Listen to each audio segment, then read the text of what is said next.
The void above the fractured moon of Ethelgard did not scream. It vibrated. Sergeant Adrian Reyes felt the tremors through the soles of his magnetic boots before he heard the alarms. He was standing in the airlock of a breaching pod that had just slammed into the flank of a Dominion dreadnought like a monolithic splinter. The interior of the pod smelled of recycled oxygen and the acrid copper tang of adrenaline. Around him, 7 other Marines checked their pulse rifles and adjusted the seals on their void armor. They were faceless behind polarized visors, but Adrian knew them by the tilt of their helmets and the nervous tapping of gauntleted fingers against thigh plates. 3 seconds. The breaching charge detonated. The world turned white, then immediately snapped into the crimson strobe of emergency lighting as the hull gave way. Adrian surged forward, his boots locking and unlocking with metallic clanks against the deck plates. The gravity inside the alien vessel was inconsistent, fluctuating with the dying heartbeat of the ship's reactor. One moment he was heavy as lead. The next he was nearly weightless, pushing off bulkheads slick with coolant. Clear left. A voice crackled in his ear. Move! Move! The corridor stretched out like the throat of a great beast, ribbed with dark metal and pulsing with bioluminescent veins that served as the Dominion's power conduits. The air was thick with smoke and suspended particles of debris that caught the strobing lights, glittering like demonic confetti. Adrian realized with a grim tightening of his stomach that the glitter was frozen blood. It drifted in the microgravity, millions of tiny violet crystals spinning in the dark. Contact front. Plasma fire erupted from a barricade of twisted wreckage down the hall. Adrian slid behind a structural pillar, the heat of the passing bolts warming his armor. He did not return fire immediately. He waited, listening to the rhythm of the enemy weapons. The Dominion pulsecasters had a specific recharge cycle, a whining hum that rose in pitch before discharge. Now, Adrian said, his squad moved with the precision of a single organism. Suppression fire hammered the barricade, chewing through the alien alloy. Adrian advanced, his rifle tucked tight against his shoulder. He vaulted over a jagged piece of hull plating and landed in a crouch, his weapon sweeping the space. The defenders were dead or dying, and they were tall, spindly creatures, their armor broken, but tucked in the corner, behind the shattered remains of a console. One figure moved. Adrian raised his rifle. The target was unarmed. It was a Dominion medic, distinguished by the pale silver sash across its chest. The creature was clutching a cauterizing wand, its large obsidian eyes wide with terror as it tried to stem the bleeding of a fallen comrade. It froze as Adrian's laser sight painted a dot on its forehead. "Shoot it, Sarge," a corporal voice hissed over the comms. "It is a combatant." Adrian looked at the medic. He saw the way the alien's hands trembled, not reaching for a weapon, but pressing down on a wound. He saw the universal language of desperation. "Secure the corridor," Adrian ordered, his voice flat and undeniable. "Leave him." The corporal hesitated, half turning. "Sir, I said leave him," Adrian snapped. "We are not butchers. We are here for the bridge. Move out." He lowered his rifle. The alien medic stared at him, the fear in its eyes shifting to something deeper, something confused. Adrian turned his back on the enemy, a risk that made the skin between his shoulder blades itch, and pushed forward. He could feel his squad's confusion radiating through the calm silence, but they followed. That was the burden of command.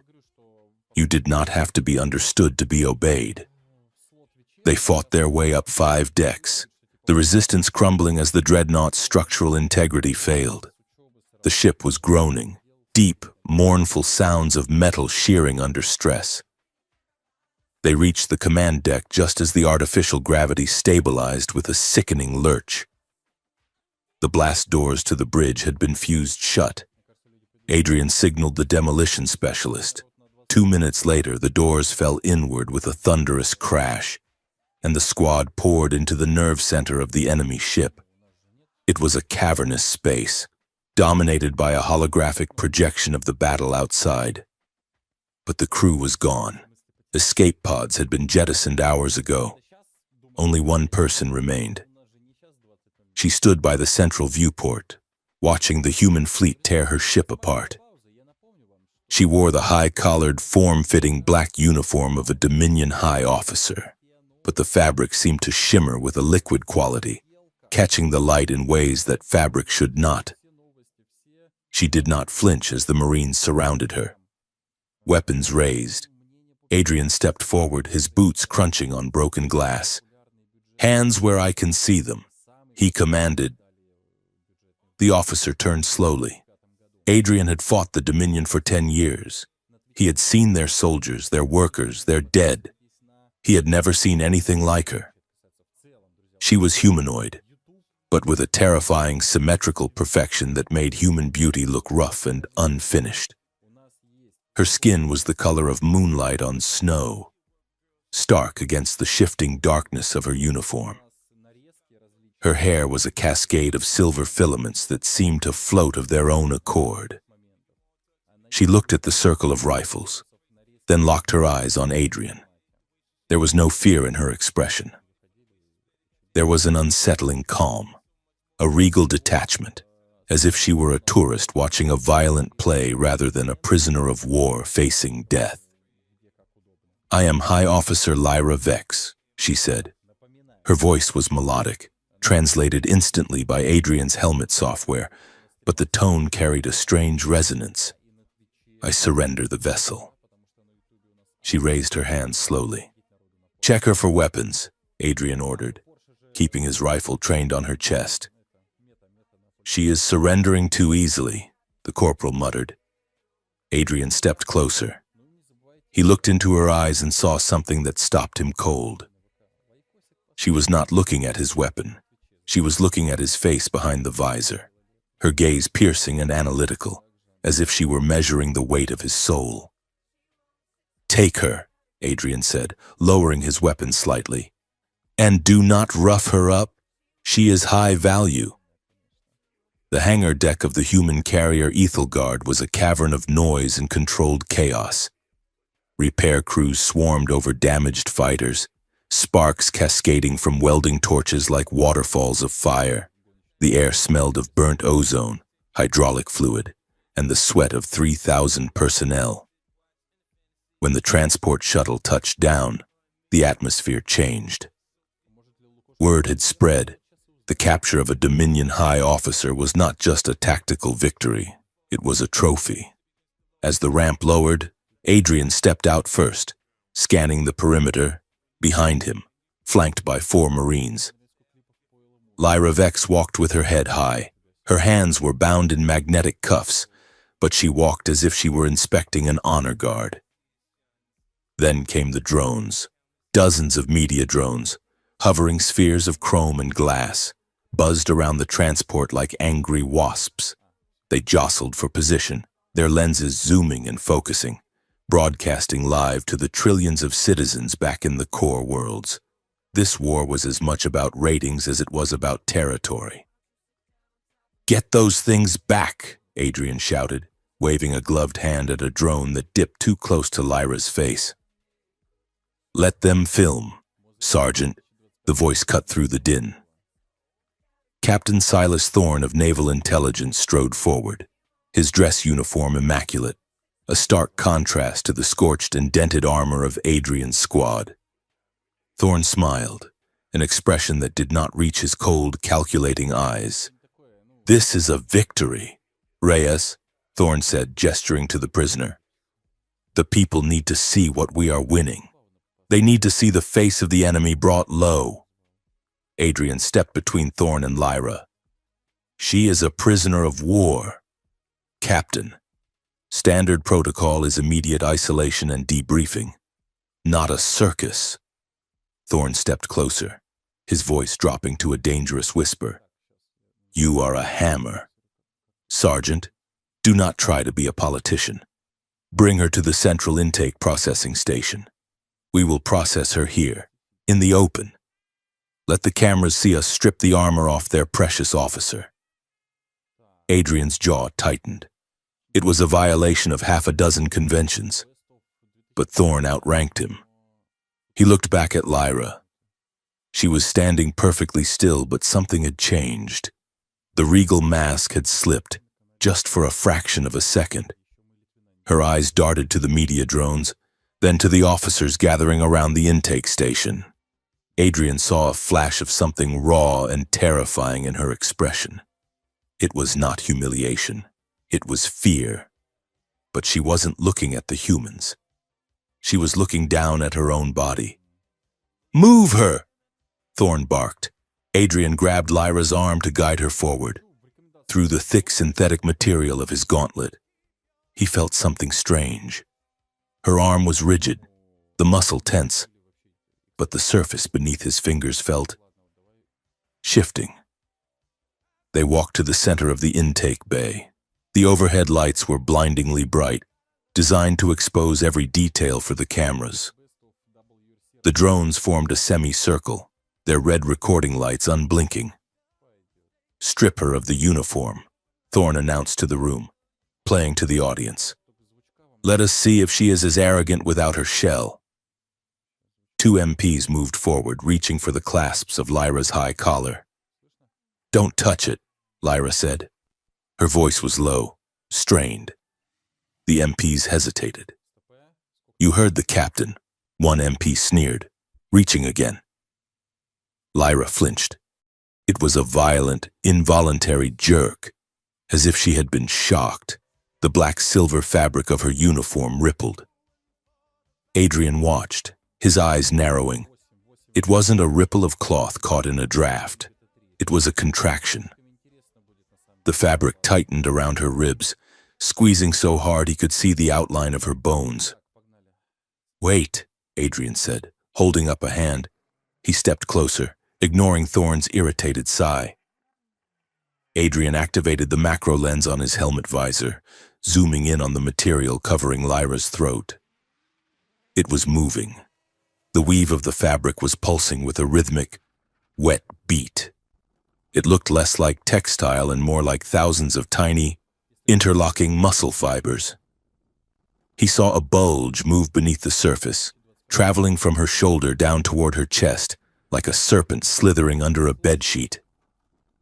Through the sensitive audio filters of his helmet, Adrian heard a sound.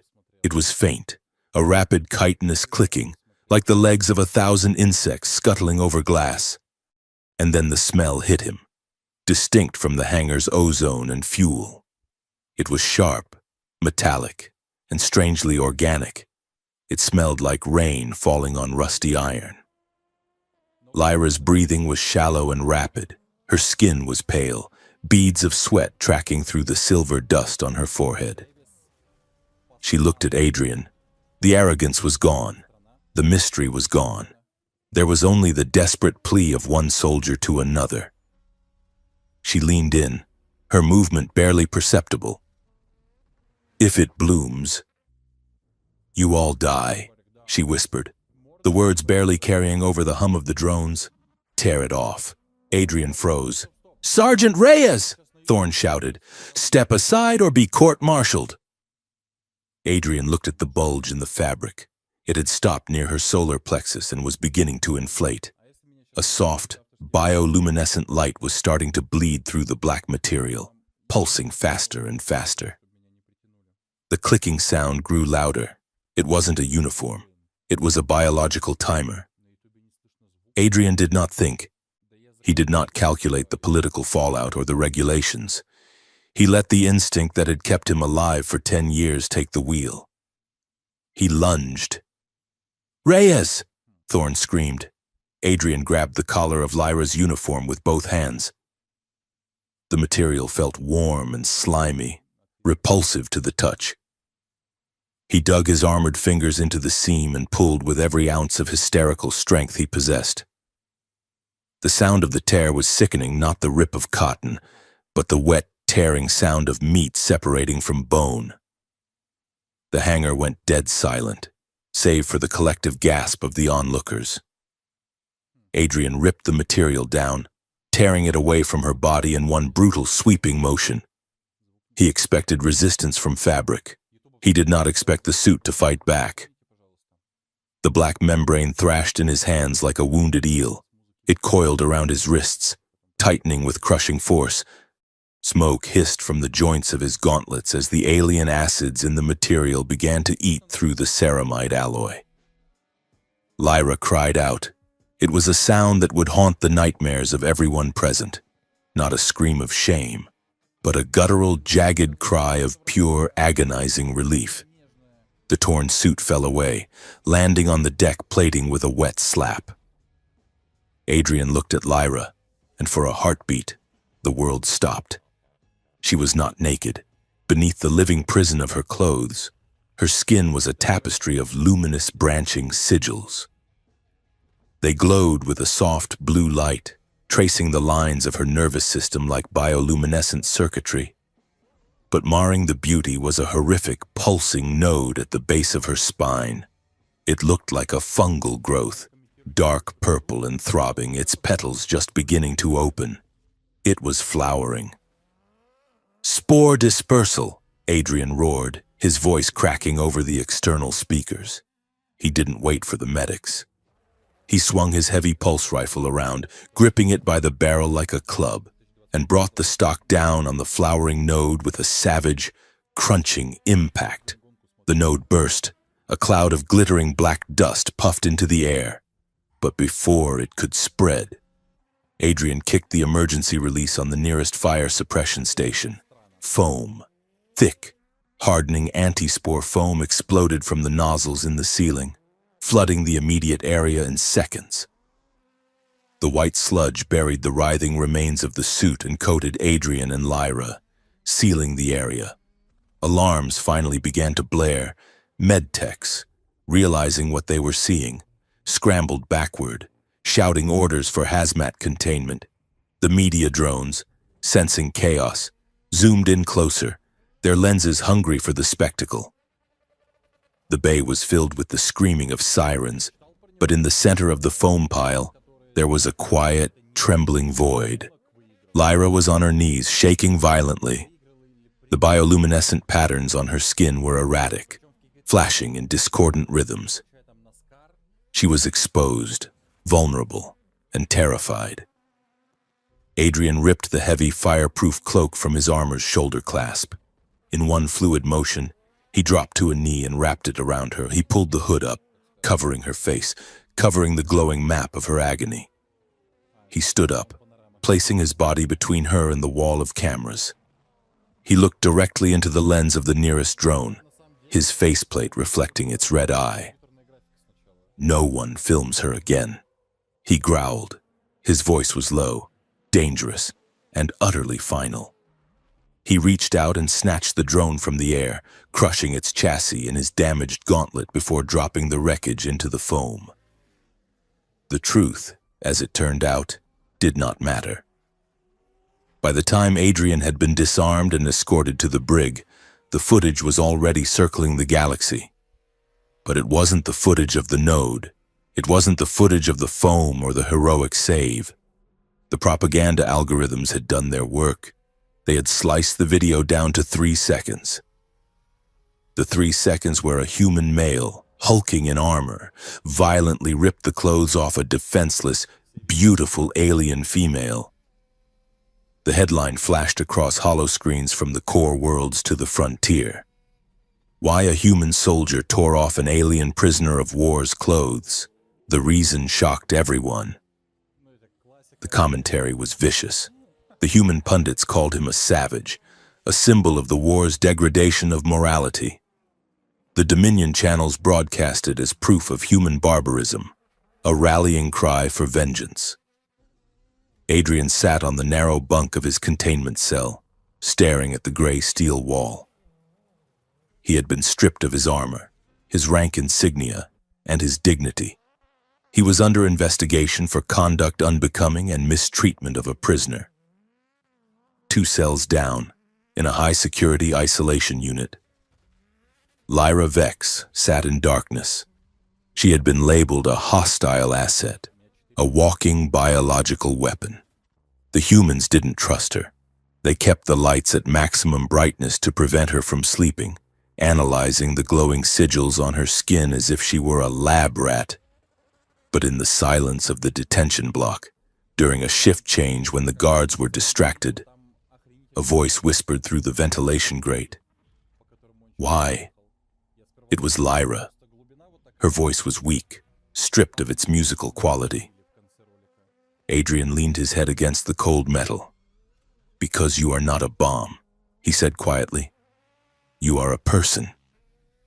Silence stretched between them, heavy and loaded. It was not a uniform, Lyra whispered, the words trembling. I did not choose it. They fused it to me. It is a loyalty harness. If I surrender, it detonates. If I disobey, it tightens. Adrian closed his eyes. He had heard rumors of Dominion cruelty, but this was industrial-grade horror. If my people know I survived, Lyra continued, her voice hitching, they will not trade for me. They will execute me. I am a liability now, a failed weapon. Adrian didn't know what to say. He had saved her life, only to doom her to a different kind of death. We need to figure out who knew, Adrian said, his mind shifting back to tactical mode. That suit, it was timing out. But the timer didn't start until you were on the ship. Until you were in front of the cameras. Someone wanted a show, Lyra said bitterly. Someone wanted a massacre, Adrian corrected, and they wanted it on live TV. Later that cycle, Adrian was allowed a supervised walk to the evidence containment viewing deck. It was a privilege granted by a sympathetic guard who had served with him on the moon. Adrian stood behind the thick plate glass, looking into the hazardous materials tank. Inside, floating in a suspension of amber stasis gel, were the shredded remains of Lyra's uniform. Even now, separated from its host, the material seemed to twitch, the black fibers coiled and uncoiled like dying worms. Adrian watched it with a mixture of disgust and fascination. He was looking for the node he had crushed, wanting to see the mechanics of the weapon. But as he watched, a small light blinked within the mass of black fabric. It wasn't the bioluminescence of the Dominion tech. It was a sharp, rhythmic pulse of amber light, a standard, encrypted frequency. Adrian leaned closer to the glass, his breath fogging the surface. Buried deep inside the alien biological membrane, woven into the very heart of the weapon meant to kill them all, was a tiny metallic receiver. It was a remote detonator. And on the side of the receiver, barely visible through the stasis gel, was a serial number stamped in blocky utilitarian characters. They were not Dominion glyphs. They were human alphanumeric codes. Adrian stared at the twitching fabric, the cold realization settling in his gut like lead. The suit hadn't just been on a timer. It had been triggered. Someone on the Ethel Guard, someone with high-level clearance, had sent the signal to detonate the prisoner right in the middle of the intake bay. The enemy wasn't just across the void. It was on the ship. The tribunal chamber on the carrier Ethel Guard was designed to make a human being feel small. It was a circular room lined with brushed steel and sound-dampening panels that sucked the life out of the air. At the center sat a solitary metal chair, bolted to the deck. Sergeant Adrian Reyes sat in it, his posture rigid. He was not in cuffs, but he might as well have been. The air was cold, recycled too many times, smelling of ozone and judicial antiseptics. Above him, on a raised dais, sat the tribunal board. 3 admirals in pristine white dress uniforms looked down with faces carved from granite. To their right sat the lawyers, a shark tank of sharp suits and data pads. To their left, the cameras, the black unblinking eyes of the media drones were fixed on him, beaming his trial to every screen in the human coalition. "State your name and rank for the record." The presiding admiral, a woman named Holloway with eyes like flint, commanded, "Sergeant Adrian Reyes, 1st Reconnaissance Battalion. You stand accused of gross misconduct, violation of the Prisoner of War Treatment Act, and public indecency causing moral injury to the war effort," the prosecutor announced. His voice was smooth, oily. He tapped a console, and the holographic screen behind him flared to life. It played the loop. The same 3 seconds that had been playing on every news feed for 2 days. Adrian lunging, the rip of black fabric, the exposure of Lyra's skin. The clip cut off right before the spore node was revealed, looping back to the beginning. "Do you deny these actions?" the prosecutor asked. "I deny the context," Adrian said, his voice gravelly but steady. "I saved the ship. You stripped a high-ranking enemy officer naked on a live feed," the prosecutor countered. "You humiliated a captive. The Dominion is calling for your head. They are threatening to execute 10 human prisoners for this single act of what they call barbaric violation." Adrian gripped the arms of the chair. "It was a weapon," he said. "It was not a uniform. It was a biological explosive." "So you claim," the prosecutor said, "but the forensics report on the debris is inconclusive. The foam you used to smother it dissolved most of the biological markers. Convenient, is it not?" "It is standard protocol for spore containment," Adrian snapped. A cough interrupted them. It came from the far end of the dais. Sitting apart from the admirals was a man in a civilian suit. He was older, with silver hair perfectly coiffed and a smile that didn't reach his eyes. This was War Liaison Councilman Vance. He was the political anchor on the ship, the man who made sure the war looked good on the evening news. "Sergeant Reyes," Vance said, his voice soft, almost grandfatherly. "We all appreciate your enthusiasm, but we are fighting a war for the moral high ground. We are the civilized species. When you act like an animal, you make us all look like animals. The optics are disastrous." "I am a soldier, councilman," Adrian said. "I do not kill for optics. I kill to save lives." "And yet," Vance continued, ignoring him, "we have a diplomatic crisis. We need to show the galaxy that we punish this sort of behavior. An apology would go a long way. Sergeant, a public apology. Admit you lost your temper, to admit you were overcome with anger." Adrian looked at Vance. He saw the trap. If he apologized, he admitted guilt. The war effort remained clean, and he became the scapegoat.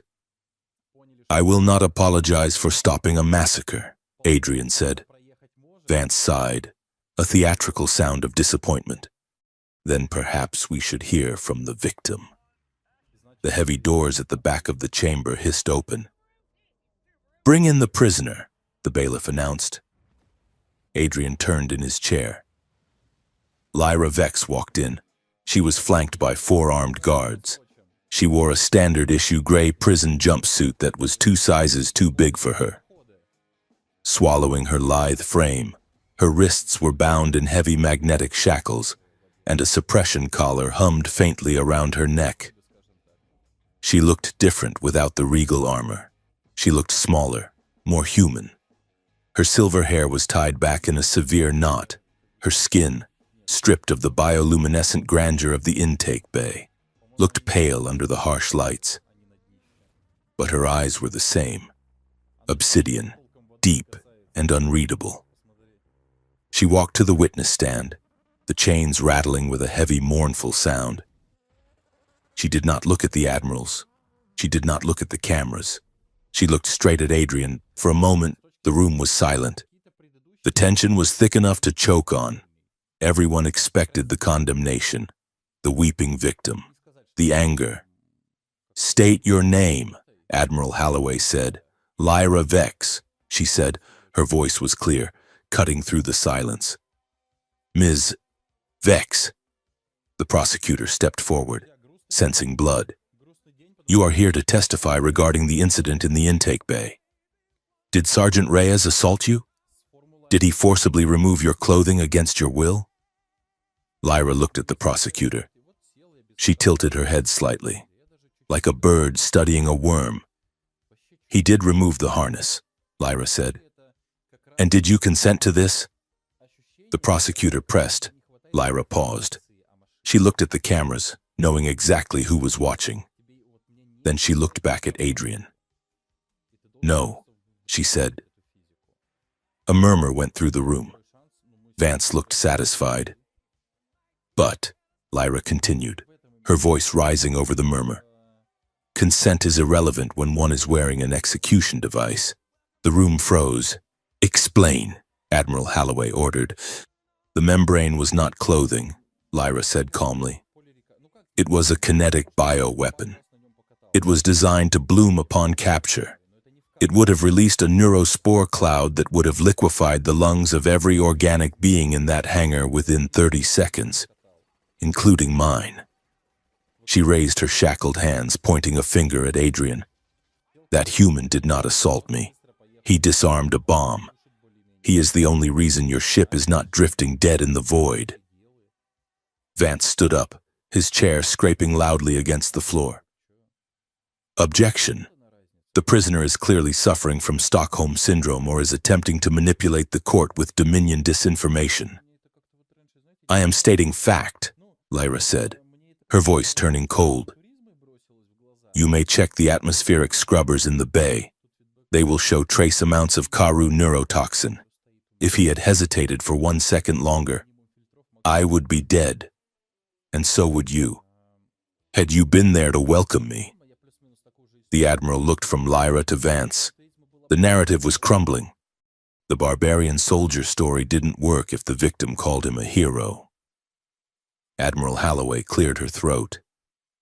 The tribunal will take this testimony under advisement. Remove the prisoner. As the guards grabbed Lyra's arms to haul her away, she didn't struggle. She just held Adrian's gaze.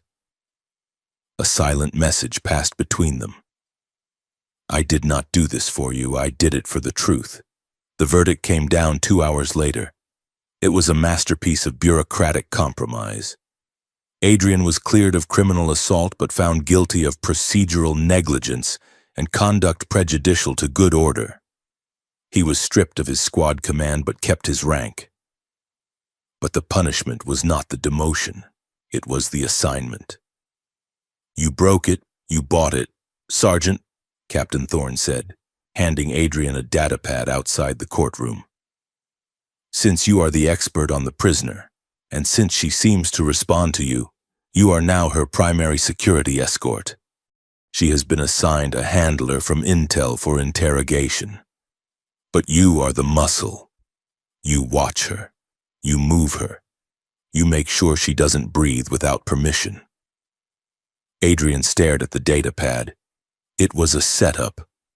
Vance wanted him close to her so that when the inevitable diplomatic failure happened, Adrian would be right there to take the fall again. Yes, sir, Adrian said, his jaw tight. He found Lyra in the high-security detention block. It was less a cell and more a hardened interrogation room with a cot. She was sitting cross-legged on the bed, staring at a tray of food that had been pushed through the slot. She looked up as the door buzzed and Adrian stepped in. He stood by the door, arms crossed. You lied for me, Adrian said. I told the truth, Lyra corrected. There is a difference. Humans seem to struggle with distinguishing the two. She poked the gray nutrient paste on her tray with a plastic spoon. She lifted it, let it gloop back down, and looked at Adrian with genuine horror. Is this punishment? She asked. Or is this actually what you eat?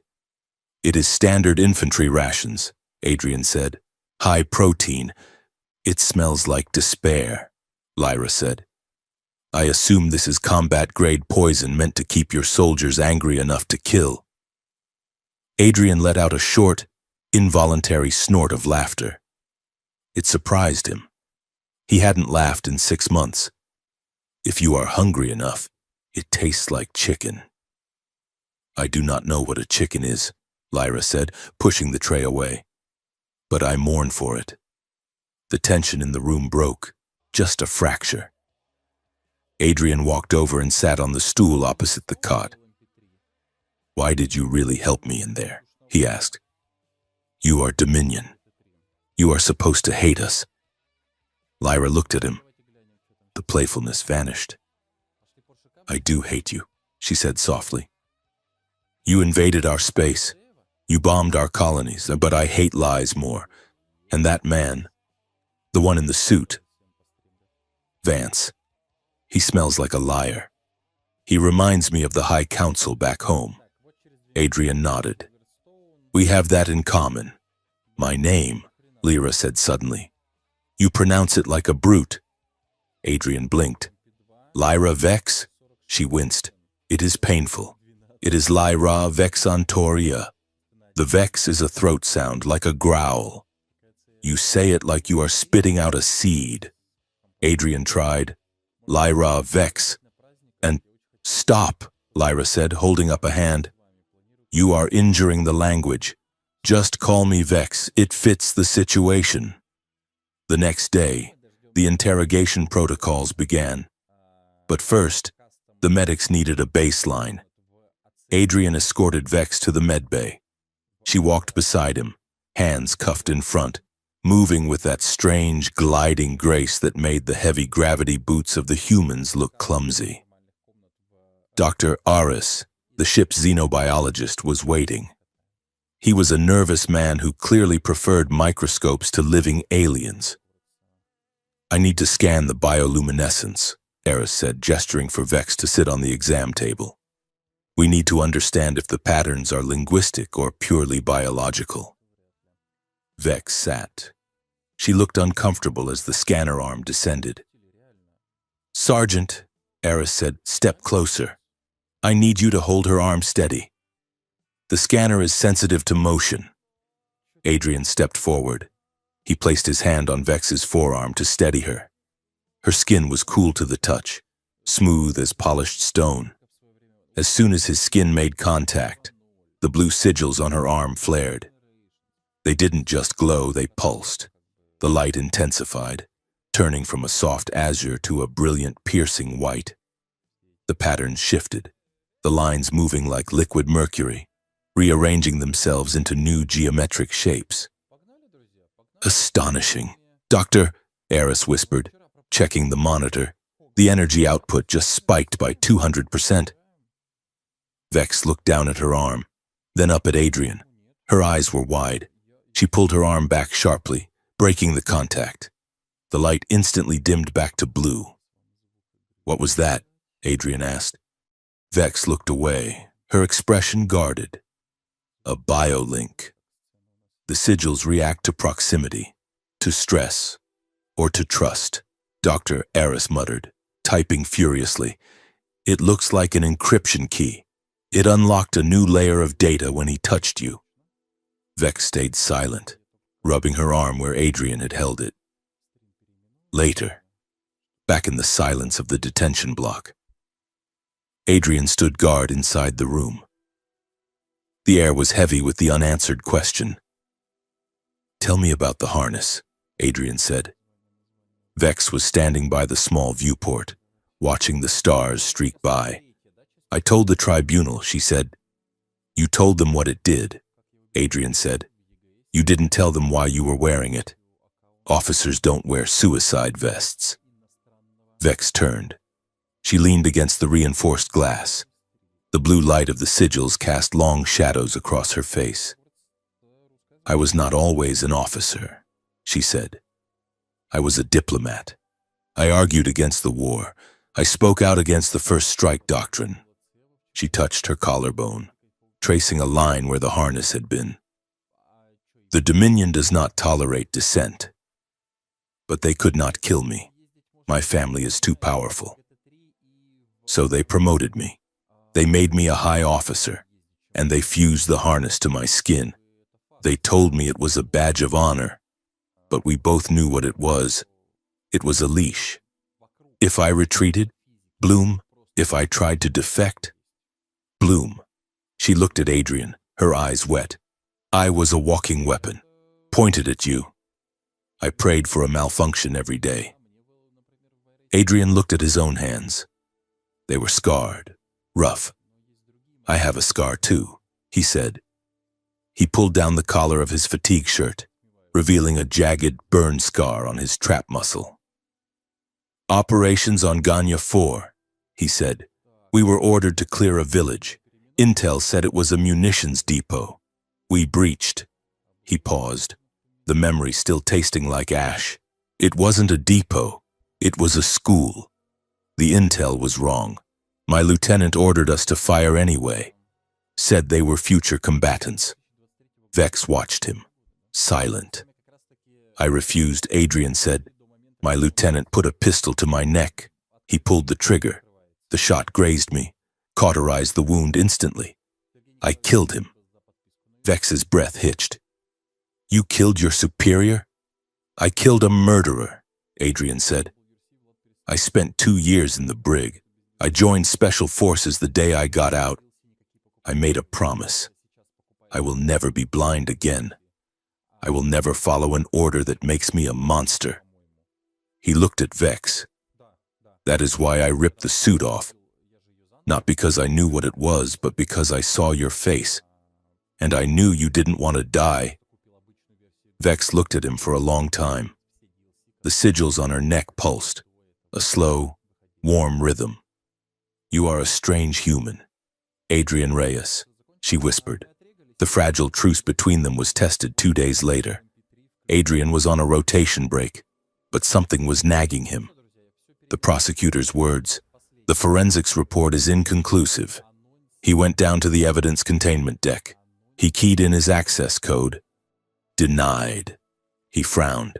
He tried again. Denied. Clearance revoked. Adrian didn't stop. He used an old maintenance override he had learned from a grease monkey in the motor pool. The door slid open. The room was dark. He walked to the tank where the shredded remains of the suit had been kept. It was empty. The tank had been drained. The glass was scrubbed clean. Adrian felt a cold prickle on his neck. He went to the security terminal on the wall. He pulled up the logs for the last 24 hours. File corrupted. File corrupted. File corrupted. The footage was gone. The physical evidence was gone. He turned to leave, and the door slid open. Standing there was a man Adrian recognized, Lieutenant Cale, from Naval Intelligence, one of Thorne's lackeys, and behind him, 2 MPs. Lost. Sergeant? Cale asked, his hand resting on his sidearm. Where's the evidence? Adrian asked, stepping forward. What evidence? Kyle smiled. The trash from the intake bay was incinerated this morning. Standard sanitation protocol. We can't have alien spores sitting around, can we? It wasn't trash, Adrian said. It had a receiver in it, a human receiver. Cale's smile vanished. He stepped into the room. You are hallucinating. Sergeant, stress of the trial. I think you need a rest. In fact, I think you are unfit to guard the prisoner. We are moving her, Cale said. Tonight. Moving her where? Off ship. A secure facility on the fringe. Deep interrogation. Adrian knew what that meant. Deep interrogation was a euphemism for torture until death. If Vex left this ship, she would disappear, and the secret of the receiver would disappear with her. No, Adrian said. Cale drew his weapon. That wasn't a request. Sergeant, stand down. Adrian didn't stand down. He moved. He slapped Cale's gun hand aside, the discharge burning a hole in the ceiling. He drove his shoulder into Cale's chest, slamming him into the bulkhead. The 2 MPs hesitated. They were ship security, not combat troops. "Don't!" Adrian roared at them, holding Kale's own weapon against the lieutenant's chest plate. The standoff lasted 10 seconds, enough time for the alarms to scream. Security teams flooded the corridor. Adrian was outnumbered 20-1. He slowly lowered the weapon, raising his hands. He was not put in the brig this time. He was dragged before Councilman Vance in the war room. "You are becoming a problem." "Reyes," Vance said, sipping tea. Adrian stood at attention, his face bruised from the scuffle. "You are destroying evidence, Councilman." "I am managing a war," Vance corrected. "And you are a blunt instrument that has outlived its usefulness. You are stripped of rank. You are confined to quarters until we reach port. Then you will be dishonorably discharged." "And Vex?" Adrian asked. "The alien is being transferred to the shuttle Chimera in 1 hour." Vance said. "Lieutenant Kale will oversee her. Transport." Adrian was marched back to the crew quarters, not the brig. It was a mistake. They thought breaking his career would break his spirit. They forgot he was recon. He waited until the guard passed his door. He popped the vent cover with a spoon he had stolen from the mess hall, the only useful thing about the combat-grade poison. He crawled through the maintenance shafts, moving by memory and the schematics burned into his brain. He dropped down into the ventilation antechamber of the detention block. He didn't need to break in. The door was already open. Inside, Vex was standing over the unconscious bodies of 2 guards. She held a shock baton in her hand. She looked up as Adrian dropped from the ceiling. "You took your time," she said. "You took out 2 MPs?" Adrian asked, impressed. "They underestimated my range of motion," Vex said. "And they were distracted. They were talking about the shuttle. They are going to kill me." "Adrian, I know," Adrian said. "We have to go." "Go where?" "We are on a carrier in deep space." Adrian looked at her. "Do you trust me?" Vex looked at the baton in her hand, then at Adrian. Her sigils pulsed, a steady, warm light. "Yes," she said. "Then we are going to see a man about a boat. Commander Holloway, no relation to the Admiral, was the head of Black Ops on the Ethel Guard. He operated out of a subdeck that didn't officially exist. He was a man who had more scars than skin, and he hated politicians with a religious fervor. He sat behind his desk, cleaning a massive hand cannon, as Adrian and Vex stood before him. Adrian had used his old Special Forces codes to get in. "So," Holloway grunted, not looking up, "the famous stripper sergeant and the alien princess. To what do I owe the pleasure?" "We need a ship," Adrian said. Holloway laughed. It sounded like gravel in a blender. "And why would I give you a ship, son? You are a fugitive." "Because Vance is dirty," Adrian said. "He planted the detonator in her suit. He's working with someone on the other side to keep the war going." Holloway stopped cleaning the gun. He looked up. One eye was cybernetic, glowing red. "Vance is a snake," Holloway agreed. "But that is a big accusation." "Proof?" "I am the proof," Vex said, stepping forward. Holloway looked at her. "My skin," Vex said. "It records everything. Biomimetic data storage. I have the resonance signature of the signal that triggered my suit. I can track the source, but not from here. I need to get to the source of the transmission." "Where is it?" Holloway asked. "Sector 7, the debris field," Vex said. Holloway whistled. "The graveyard. That is a one-way trip. If we stay, we die," Adrian said. "If we go, we might bring back the head of the snake." Holloway looked at Adrian. He saw the desperation, but he also saw the resolve. He looked at Vex, saw the intelligence. He stood up and unlocked a drawer. He pulled out 2 key chips. "I have a stealth cutter in Bay 9. The Wraith. It is off the books. It doesn't exist. If you die, I never saw you. Thank you, sir, Adrian said. One condition, Holloway said. You bring me Vance's head, metaphorically or literally. I am not picky.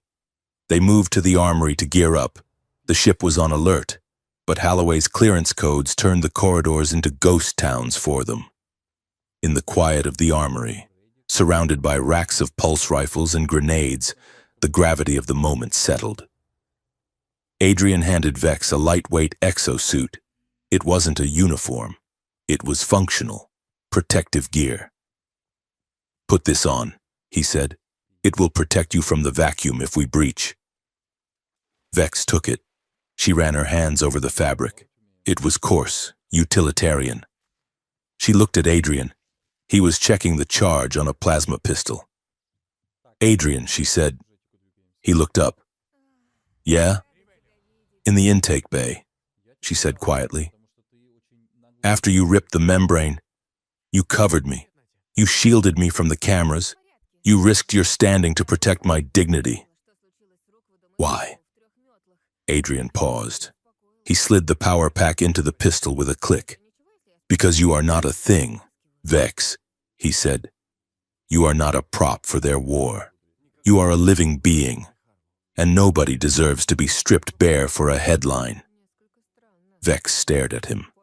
The blue light of her sigils expanded, washing the gray armory in a soft, ethereal glow. It was beautiful. She stepped closer. She reached out, her hand hovering near his face, but she didn't touch him. You are a dangerous man. Adrian Reyes, she said, a hint of a smile touching her lips. You make it very hard to hate my enemy. We aren't enemies anymore, Adrian said. We are targets. He tossed her the exosuit. Suit up. We leave in 5. The Wraith was a sleek black dagger of a ship. It launched from the carrier's belly, slipping into the void before the Ethelgard's sensors could lock on. Adrian sat in the pilot's seat, his hands dancing over the controls. Vex sat in the co-pilot chair, her eyes scanning the star charts. They were away. The carrier shrank in the rear-view screen, a steel mountain disappearing into the dark. A message pinged on the Wraith's console. It was a text-only transmission, encrypted on a high-level diplomatic channel. Adrian opened it. It was from Vance. Make sure they don't come back. It wasn't sent to them. It was an intercept. Vex's skin had picked it up from the local comms array as they blasted out. Who was he sending it to? Adrian asked. Vex looked at the nav screen, where the twisted wreckage of the debris field loomed ahead like a metal storm. She pointed to a blip on the radar, a ship running dark, waiting for them in the shadows of the broken moon.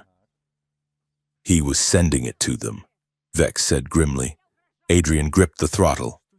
Hang on, he said. It's going to get bumpy. The Wraith ignited its main thrusters, streaking toward the graveyard of ships, leaving the safety of the known world behind. They were two fugitives against an empire, bound by a secret that could burn the galaxy down. The debris field was a graveyard of giants. The stealth cutter Wraith moved through the silence of the void like a shadow detached from its owner. Around them, the shattered husks of capital ships floated in a slow, mournful dance. There were Dominion dreadnoughts with their hulls peeled back like dead flowers and human coalition cruisers snapped in half, their insides spilling frozen atmosphere and crystallized fuel into the dark. Sergeant Adrian Reyes kept his hands light on the controls.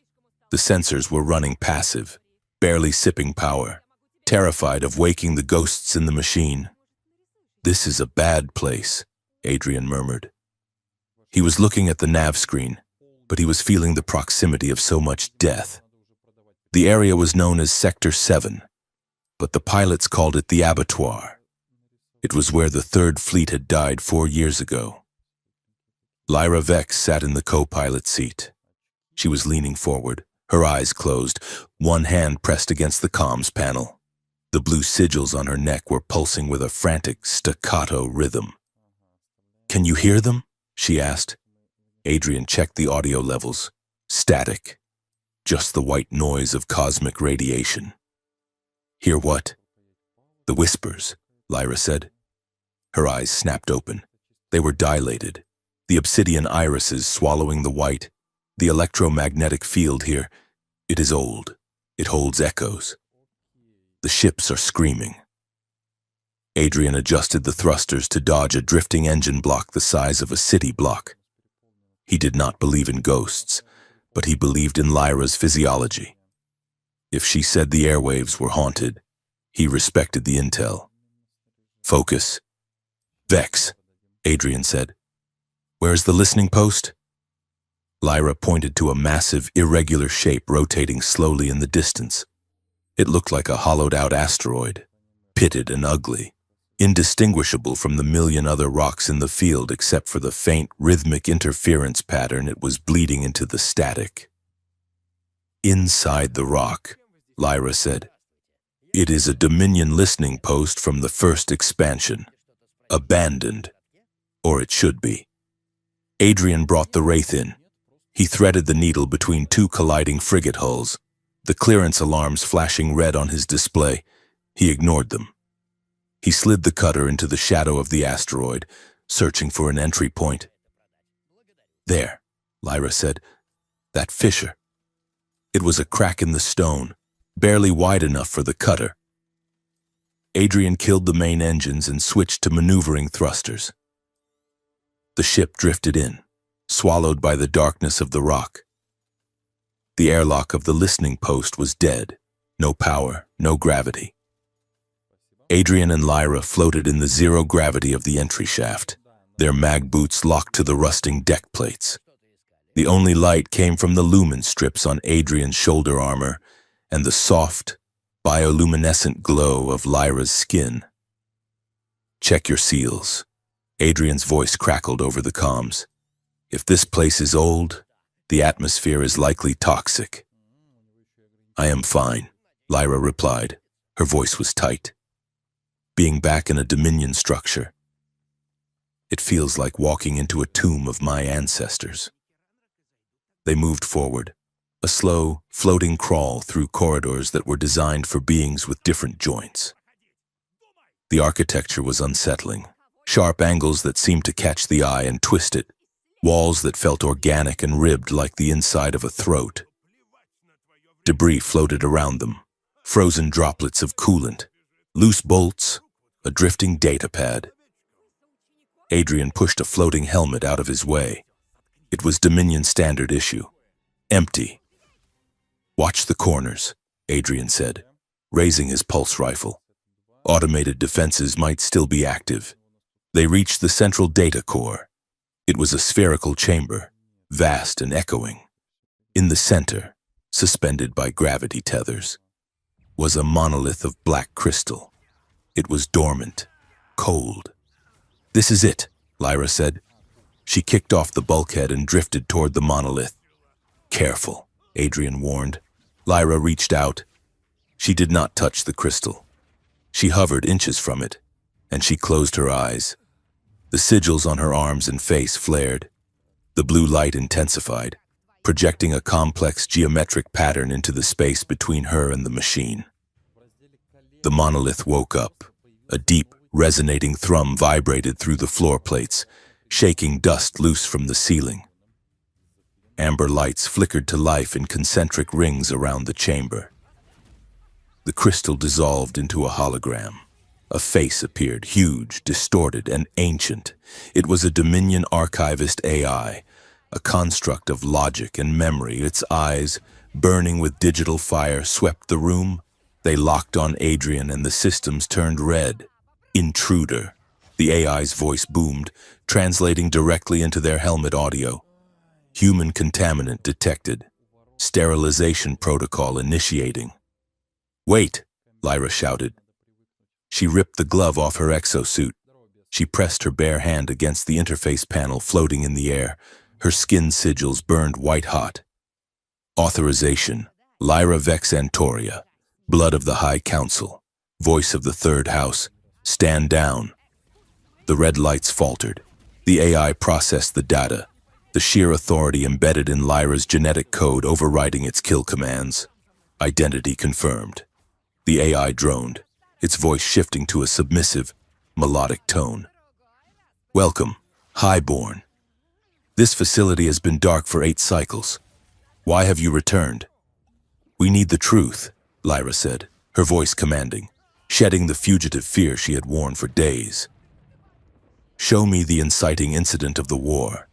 Show me the destruction of the human convoy Ares. That record is sealed by the Admiralty, the AI stated. Lyra leaned in, her face fierce. I am the Admiralty now. Unseal it. The hologram shifted. The giant face vanished, replaced by a grainy, 3-dimensional tactical recording. Adrian drifted closer, watching. Every human knew the story of the Ares. It was a humanitarian convoy carrying medical supplies to a plague-struck colony. The Dominion had destroyed it without warning. It was the atrocity that started the war. But the video showed something different. The Ares was flying in formation. No enemy ships were on the sensors. Suddenly, the lead transport didn't explode from the outside. It bulged. The hull expanded like a balloon, twisting and warping as if something massive was growing inside the cargo hold. Then it ruptured. Purple gas vented into space. The ship dissolved, eaten from the inside out by a biological cascade. Adrian stared in horror. That looks like... The bloom, Lyra whispered. The AI's voice narrated the scene. Subject, Project Hybrid. Status, successful field test. The humans unknowingly transported the bioagent in the medical crates. Sabotage executed by internal assets. Internal assets, Adrian repeated, his blood running cold. You mean human spies? Affirmative. The AI responded. The technology was shared, a joint venture between Dominion hardliners and human defense contractors. To ensure a prolonged conflict profitable for both sectors, it was not an attack, Lyra said, her voice shaking. It was a setup. We killed our own people to start a war, and your people helped them do it. Adrian felt sick. The anger that had fueled him for 10 years, the righteous hatred of the enemy, suddenly had nowhere to stand. It was all a lie. Download it, Adrian said. We need that file. Lyra nodded. She turned to the interface. Transfer the data to my... Warning. The AI interrupted. Breach detected. Integrity compromise in Sector 4. Atmospheric vent active. A hiss cut through the air. It started low and rose to a shriek. Adrian looked at the airlock vent on the far wall. A cloud of silver dust was pouring into the room, moving with terrifying speed. It wasn't smoke. It was a swarm. Nanites! Lyra screamed. Defense Protocol Alpha, the AI stated calmly. Nanite swarm deployed to consume organic synthetic hybrids, targeting all fabric-based armor and environmental suits. Run! Adrian yelled. He grabbed Lyra's tether and fired his thrusters, dragging her backward as the silver cloud lunged at them. The nanites were designed to eat tech. They were designed to eat the very suits that were keeping them alive. They slammed into the corridor, Adrian hitting the door seal control. The heavy blast door slid shut, but not before a tendril of the silver dust slipped through. It hit Adrian's leg. He looked down. The fabric of his exosuit was disintegrating.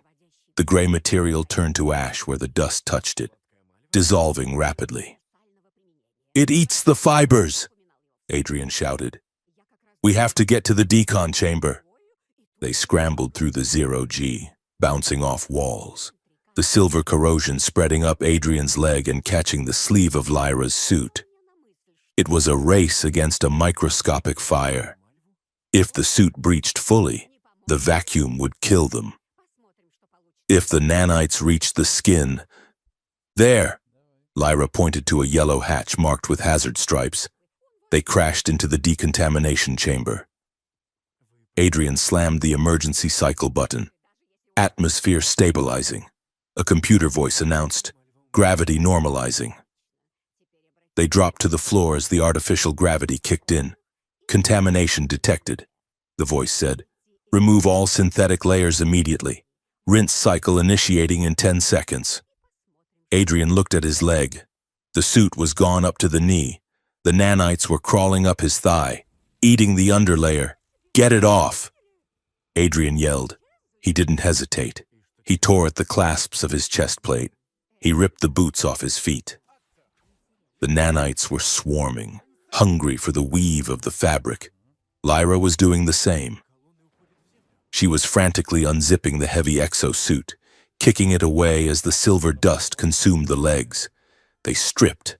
There was no time for modesty. There was only the burning itch of the nanites and the countdown of the rinse cycle. Adrian tore his shirt off, throwing it into the corner where it dissolved into gray sludge. He was down to his skin. Lyra peeled the last of the undersuit off her shoulders, rinse cycle active. Jets of freezing cold, chemical-smelling liquid blasted them from every angle. It burned the eyes and tasted like battery acid. It washed the remaining nanites off their skin, neutralizing the threat. The jets stopped. The room fell silent, save for the dripping of the chemical water and their ragged breathing. They were standing 3 feet apart, naked, shivering. Adrian immediately turned his back, staring intently at the metal wall. He crossed his arms over his chest, his muscles tense. "Are you intact?" he asked, his voice rough. "I am whole," Lyra said. The silence stretched. It was thick, heavy, and excruciatingly awkward. Adrian stayed turned away. "We need to wait for the drying cycle. Then we can find something to cover up with." He heard Lyra shift. "Adrian," she said. "Don't look at me. Vex," he said, his voice tight. "Just give it a minute." He heard a sound, a sharp, hysterical laugh that turned into a sob. "Stop it," she said. "Stop what? Stop pretending you are made of stone." Lyra snapped. Her voice was shaking, high and brittle.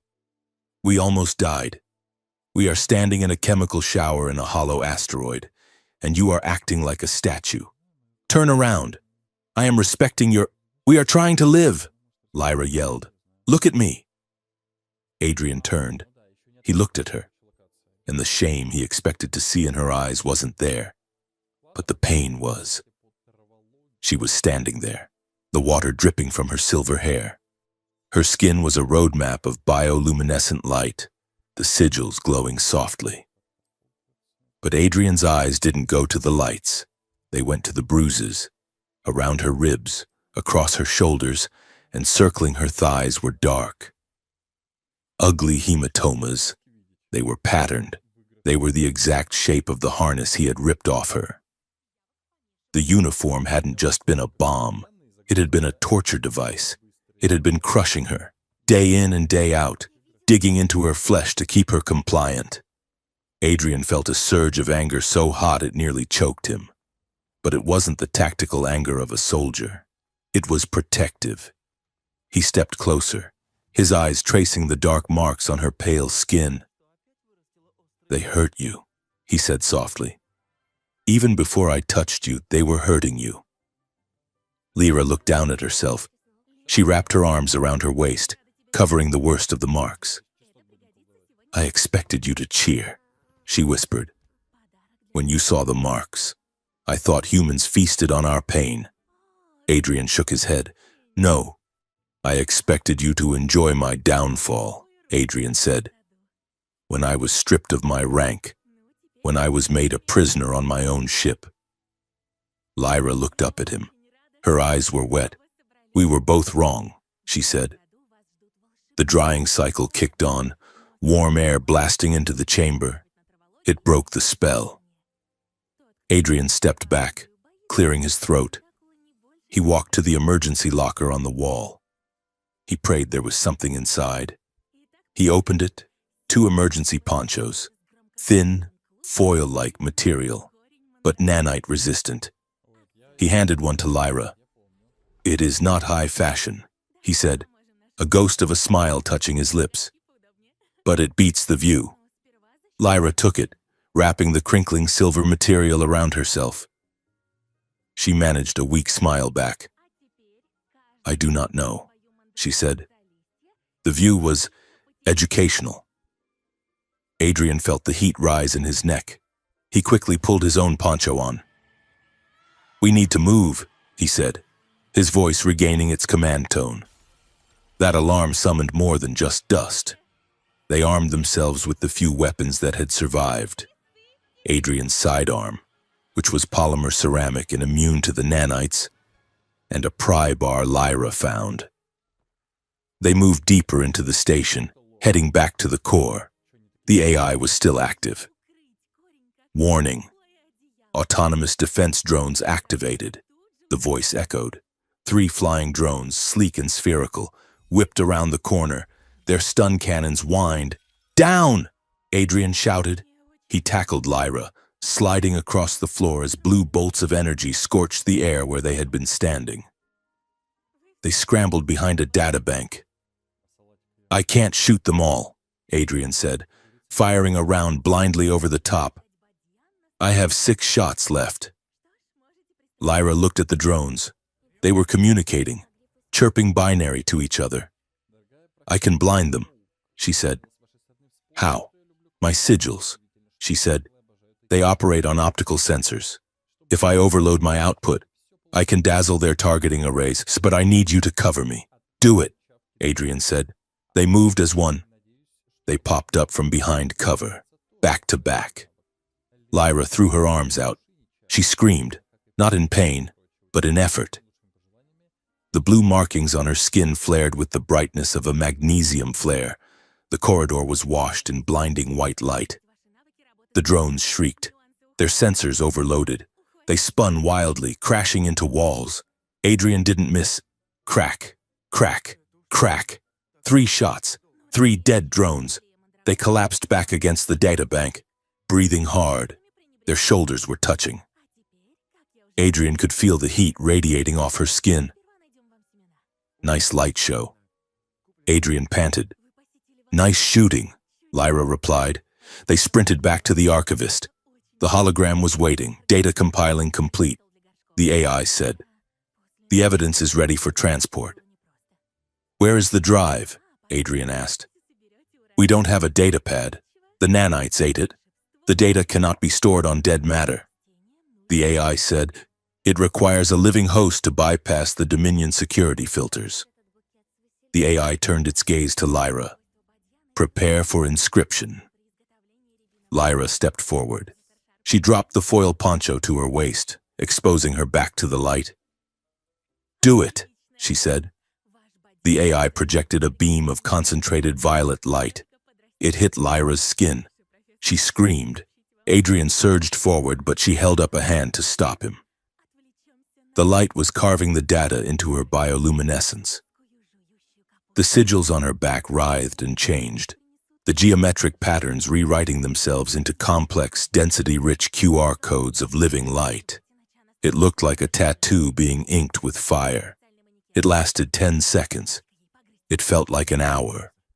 The beam cut off. Lyra slumped forward. Adrian caught her. He looked at her back. The patterns were different now. They were sharper, more jagged. The evidence of the conspiracy, the video, the flight logs, the financial transfers was literally written into her skin. "I have it!" Lyra gasped, clutching Adrian's arms. "I am the file.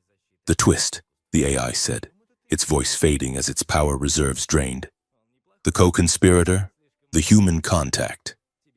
A name flashed on the dying screen, Secretary of Defense Eris Thorne. Adrian froze. Thorne. The uncle of the captain who had arrested him. The man who signed the paychecks for the entire fleet. And next to it, the Dominion name. Grand Admiral Czar. Lyra went rigid. Czar. He is the one who put the harness on me. It's a family business, Adrian said grimly. On both sides. They made it back to the Wraith. The airlock cycled. They threw themselves into the cockpit seats, the foil ponchos crinkling. Get us out of here, Lyra said. Adrian punched the ignition. The Wraith tore away from the asteroid, engines screaming. They cleared the debris field, aiming for open space. Sensors clear, Adrian said. We did it. Then the proximity alarm screamed. It wasn't a warning. It was a lock-on tone. A ship decloaked directly in front of them. It was a heavy interceptor, unmarked, black as the void. Who is that? Lyra cried. Adrian checked the transponder. It's broadcasting a human merchant code, he said. But that is not a merchant ship. That's a hit squad. A missile trail streaked toward them. Hold on! Adrian threw the Wraith into a roll. The missile clipped their starboard engine. The explosion rocked the cutter like a toy boat in a hurricane. Alarms wailed. Smoke filled the cockpit. Starboard engine gone, Adrian shouted over the noise. Stabilizers are dead. The interceptor fired again. Lasers raked the hull, slicing through the armor. We can't fight that, Lyra yelled. We're not fighting. Adrian gritted out, wrestling with the yoke. We're crashing. He aimed the crippled ship toward the only solid ground on the sensors. A rogue planet on the edge of the sector. It was a ball of gray rock and storms. Brace for impact. The Wraith hit the atmosphere screaming. Fire wrapped around the viewport. The G-force pinned them to their seats. Adrian reached out and grabbed Lyra's hand. She squeezed back, her grip crushing. The ground rushed up to meet them. Blackness. Adrian woke to the sound of wind. He was hanging upside down in his straps. The cockpit was shattered. Snow, or something like ash, was drifting in through the broken viewport. Lyra, he croaked. A groan from the co-pilot seat. Lyra was alive. Adrian cut his straps and fell to the ceiling, which was now the floor. He scrambled over to Lyra and cut her loose. She tumbled into his arms and they dragged themselves out of the wreckage. The Wraith was a smoking ruin. They were on a ridge, overlooking a valley of jagged black rock. The wind was howling, biting cold. Adrian did a quick inventory. It was a disaster. 1 oxygen canister, 1 emergency survival tent, his pistol, no food, no water. And the distress beacon? Lyra asked, shivering in her torn foil poncho. Adrian looked at the twisted metal of the comms array. Dead, he said. No signal. We are ghosts. He looked at the sky. The interceptor wasn't there, likely assuming no one survived the crash. But they would come down to check. Eventually. We have to move, Adrian said. We need to find shelter before the temperature drops. He looked at Lyra. She was trembling, her lips blue. The glowing data on her skin was dim, fading with her energy. He saw the look in her eyes. It was the first time he had seen her truly defeated. We are going to die here, she whispered. Adrian grabbed her shoulders. He shook her gently. No, he said. We are not. Lyra looked at him. The wind whipped her silver hair across her face. Adrian, she said quietly. Look at the math. 1 canister, no food, hunters in the sky. She stepped closer to him. If you leave me, I die, she said. Adrian stared at her. If you stay, she continued, her voice breaking, you lose everything. You could hike out, find a settlement, claim you were the sole survivor. You could go home. Adrian looked at the desolate horizon. Then he looked at the woman standing in front of him. The enemy, the evidence, the partner. He took the oxygen canister and slung it over his shoulder. He took the tent pack in one hand and took her hand with the other.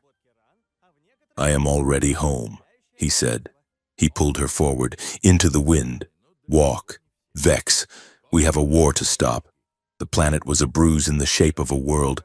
It was a rugged, hostile ball of rock on the edge of the charted frontier, dominated by jungles that looked less like vegetation and more like rusted iron wire coiled into trees.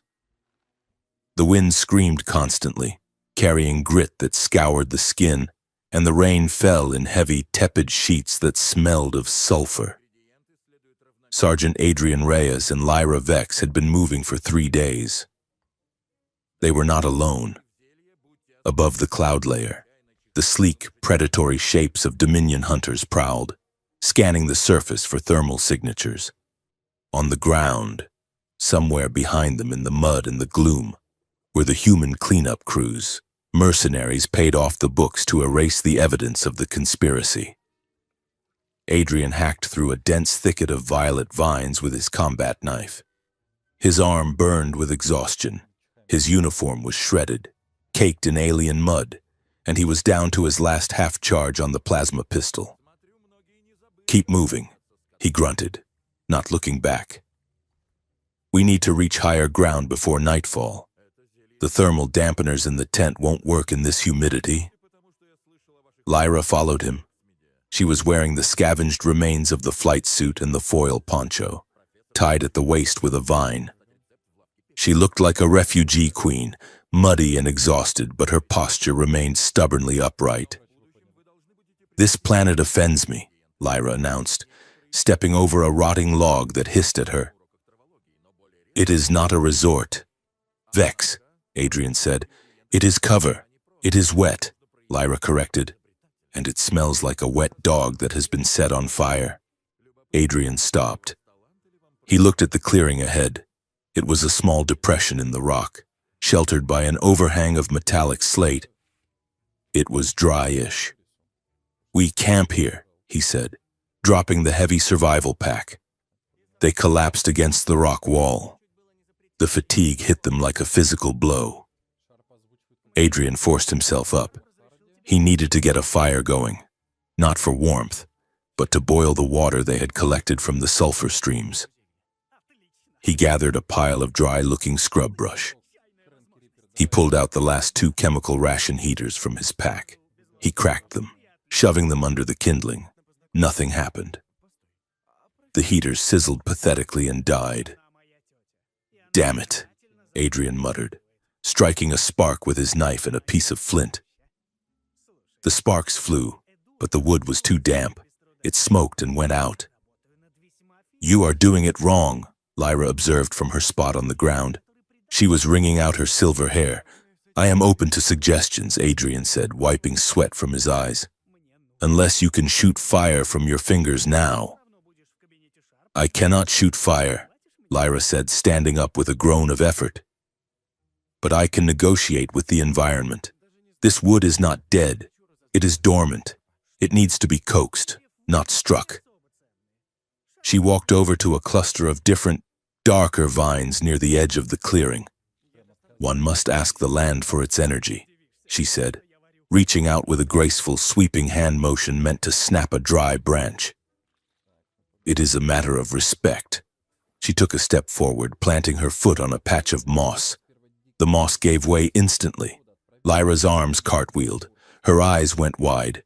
She let out a sound that was decidedly unregal, a sharp yip, and slid 10 feet down the muddy embankment, landing face first in a puddle of gray sludge. Silence reigned in the clearing. Adrian stood with the flint in his hand, staring down the slope. Lyra slowly pushed herself up. She was coated in mud from chin to boots. A single glob of sludge dripped from the tip of her nose. She stared at the mud, her expression one of profound betrayal. "May the mud of your ancestors choke on its own insolence," she hissed in fluent Dominion high tongue. Adrian bit the inside of his cheek. He bit it hard. He turned away, his shoulders shaking. "Are you laughing?" Lyra's voice was low, dangerous. "I am coughing," Adrian choked out. "The sulfur. It gets in the throat."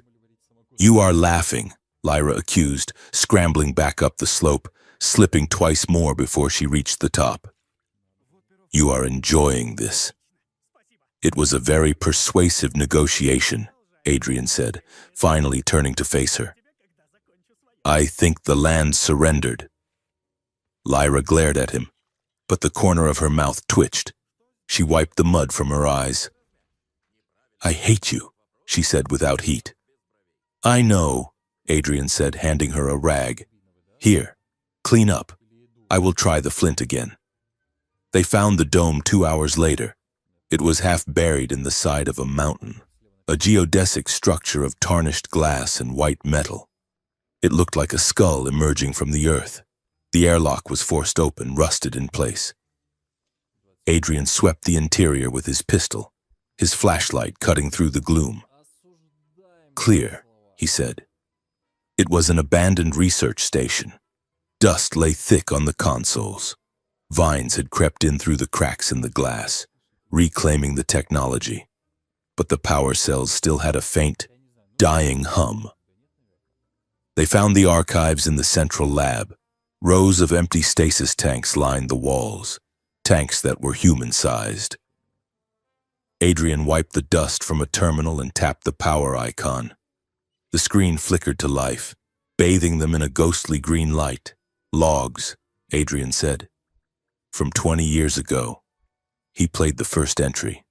A human scientist appeared on the screen, looking tired. Subject 7 is rejecting the graft. The Dominion biotech is too aggressive. It consumes the host's nervous system before we can establish the control link. Lyra stepped closer to the screen. Her breath hitched. The camera panned to show a table. On it lay a creature, a human, but twisted, its skin grafted with black shifting material. We need a younger host, the scientist continued, or a different species. The Karu biology is more adaptable to the neural clamp. If we can get Dominion subjects, we can perfect the obedience harness. Lyra turned away, her hand covering her mouth. This is where it started, she whispered. Adrian watched the screen, his stomach turning. The scientist spoke of yields and breakage rates as if he were talking about mining equipment, not people. They made the technology here, Lyra said, her voice hollow. My people, and yours. They collaborated to build the cage that I wore for 5 years. She walked over to one of the empty tanks.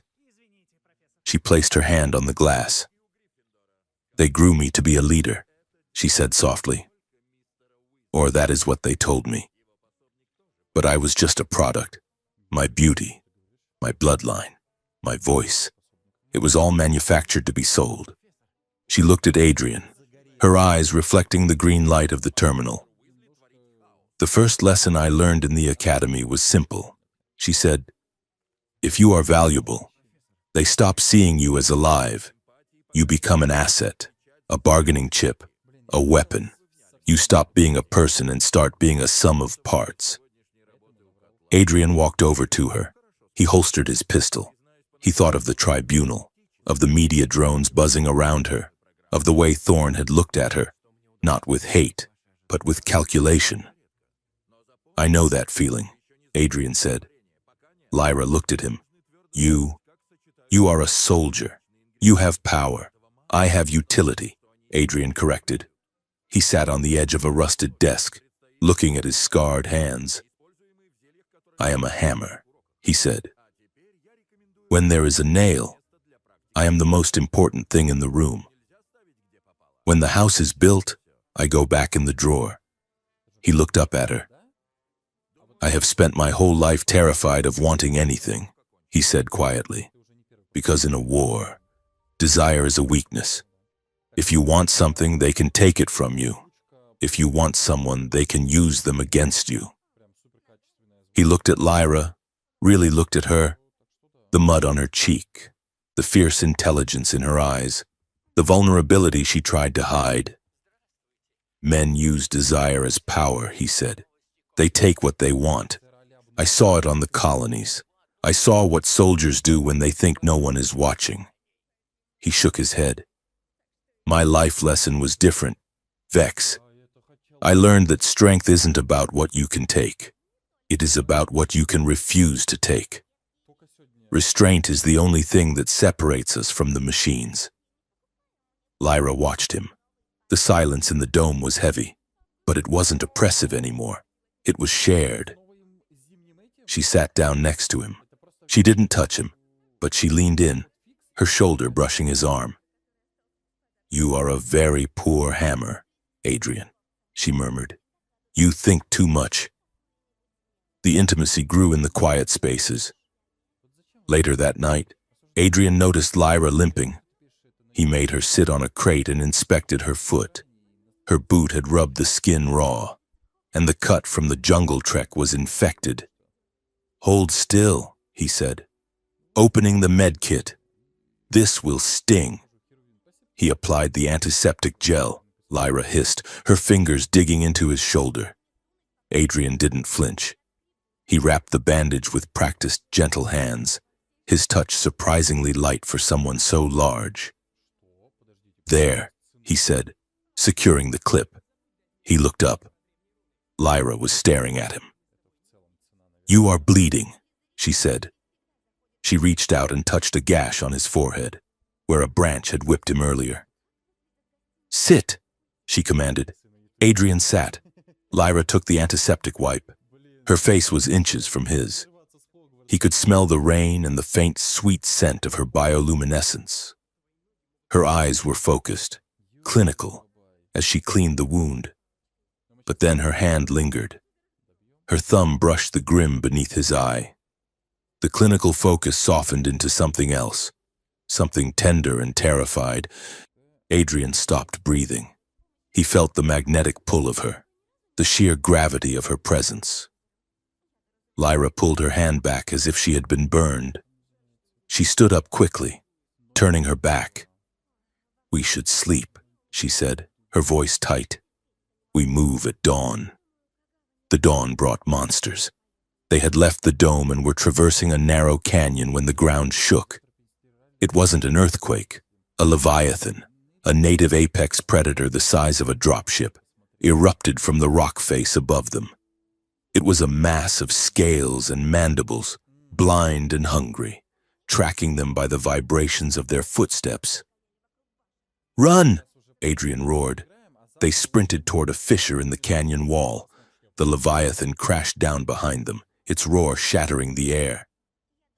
Rock splinters rained down like shrapnel. "In here!" Lyra shouted, diving into the crack. Adrian followed, sliding into the darkness just as a massive, clawed limb slammed into the entrance, blocking the light. The fissure was deep, but it was narrow. Very narrow. They were wedged in the dark, pressed chest to chest. The leviathan scraped at the rock outside, its breathing sounding like a bellows. Adrian was pinned against the stone. Lyra was pressed against him, her legs tangled with his. There was no room to move, no room to flinch. He could feel her heart hammering against his chest. He could feel the warmth of her breath on his neck. Then he smelled it. The scent was overwhelming, sweet, spicy, intoxicating. It hit his brain like a narcotic. His pulse spiked. His vision narrowed. Every instinct in his body screamed at him to pull her closer, to bury his face in her neck. Lyra gasped. Her body went rigid. "Oh no," she whispered. "No, no, no." "What is it?" Adrian rasped, fighting the fog in his head. "My pheromones." Lyra panicked. "It is a stress response. It is biological and I can't control it. It manipulates males. It makes them pliable." She tried to push away, but there was nowhere to go. She turned her face away, pressing her cheek against the rough stone. "Don't breathe it," she begged. "I am not doing this on purpose. I don't want to foggy your mind. I don't want to control you." She was terrified. She was terrified that she was turning him into a puppet, just like the Dominion had turned her into one. Adrian grabbed her chin. He forced her to look at him. "Vex, look at me. I am drugging you," she cried. Adrian took a breath. He inhaled the scent deeply. He let it hit him. He felt the rush, the desire, the chemical push, and he stood his ground. He locked his eyes on hers. His voice was rough, but it was steady as bedrock. "I am not a puppet," he said. "And you are not a witch." He leaned in closer, his nose brushing hers. "I feel it," he admitted. "But I am still here. My mind is mine." He waited until her panic subsided, until her eyes cleared. "We choose this, Lyra," he said intensely. "Or we don't. No fog, no biology, just us." Lyra searched his face. She saw the desire. Yes, but she saw the restraint. She saw the man who had ripped a bomb off her chest to save her. "Can I touch you?" she whispered. The question was small, fragile. Adrian didn't just say yes. He nodded. A slow, deliberate movement. Permission granted. Lyra raised her hands. She cupped his face. Her palms were cool, her skin soft. She traced the line of his jaw, the roughness of his stubble. It wasn't a touch of conquest. It was a touch of verification. She was making sure he was real. She leaned in. The kiss was not like in the movies, and it was not graceful, and it was a collision when it was raw, shaky, and desperate. It tasted of adrenaline and survival. Adrian's hands found her waist, pulling her in, and for a moment, the war, the Leviathan, and the galaxy disappeared. "Victory is mandatory. Join the Corps today." The sound blasted from Adrian's chest. They broke apart, gasping. The old motivational jingle, triggered by the pressure on his comm bead, echoed in the tiny crevice. "Service guarantees citizenship. Would you like to know more?" Adrian stared at Lyra. Lyra stared at Adrian. Her bioluminescence turned a shade of pink he had never seen before. "Did your chest just try to recruit me?" she asked. Adrian slumped his head against the rock.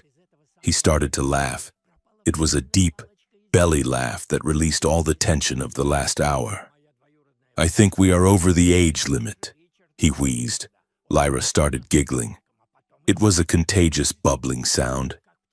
They stood there in the dark, pressed together, laughing while a monster scratched at the door, the absurdity of being alive hitting them both at once. The laughter died when the rock exploded. It wasn't the Leviathan. It was a shaped charge. The outer wall of the fissure collapsed. Sunlight poured in, blinding them. Silhouettes stood in the opening. Armored figures. Not Dominion. Humans. Mercenaries. "Target acquired," a mechanically amplified voice said. Adrian shoved Lyra behind him. He raised his pistol, but a concussive blast knocked it from his hand. 3 mercs advanced, their weapons leveled. "End of the line. Hero," the lead merc sneered. Adrian was unarmed. He braced himself, ready to charge, ready to die to buy her a second. But Lyra didn't hide. She stepped out from behind him. Her eyes were burning with a cold, alien fury. "You utilize optical targeting sensors," she stated. "Model MK4. The merc hesitated. "What?" Lyra didn't wait. She threw her arms wide. She didn't just glow. She detonated. Every sigil on her body flared with maximum output. The data stored in her skin, the conspiracy, the flight logs, the truth, manifested as a blinding, strobe-like pulse of pure, high-frequency light. It wasn't just bright. It was data. It flooded the mercs' HUDs with millions of terabytes of information in a microsecond. Their helmets screeched. Systems crashed. The mercs screamed, tearing at their visors as they were blinded by the whiteout. "Move!" Lyra yelled. She grabbed Adrian's hand. They sprinted past the blinded mercs. Adrian scooped up a dropped rifle as he ran, firing a suppression burst to keep heads down. They ran toward the mercs' landing craft, a sleek, atmospheric shuttle parked on the ridge. Adrian hit the ramp release. They scrambled inside. "Get us up!" Lyra shouted, buckling into the co-pilot seat. Adrian slammed the throttle forward. The shuttle roared to life. lifting off just as the mercs recovered and opened fire. Bullets pinged off the hull, but they were already gone, punching through the cloud layer. Orbit was quiet. Adrian stabilized the shuttle. He checked the transponder. It was clean. He slumped back in the pilot's seat, adrenaline crashing. He looked over at Lyra. She was pale, her light dim. That burst had cost her. "You okay?" he asked. "I am empty," she whispered. "But I am alive." Adrian turned on the shuttle's receiver. He tuned it to the public news feed. The holographic face of a news anchor filled the cabin. Search continues for the rogue soldier Adrian Reyes and the alien fugitive Lyra Vex. New reports confirm that Vex has been declared a traitor to the realm by the Dominion High Council.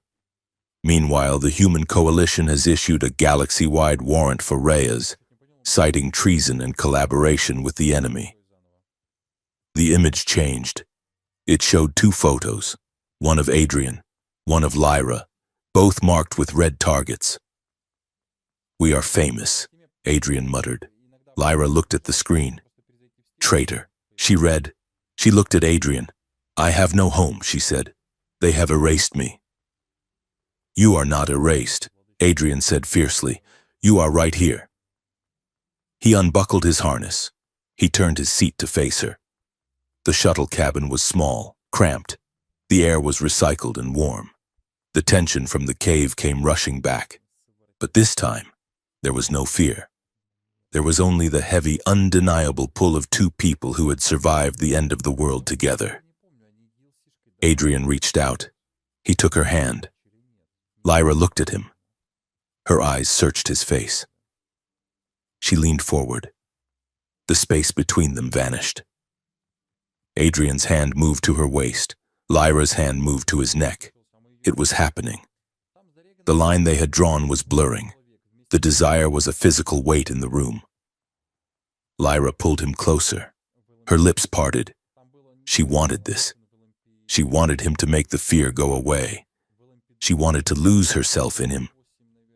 "Take me," she whispered. "Please. Just make it stop hurting."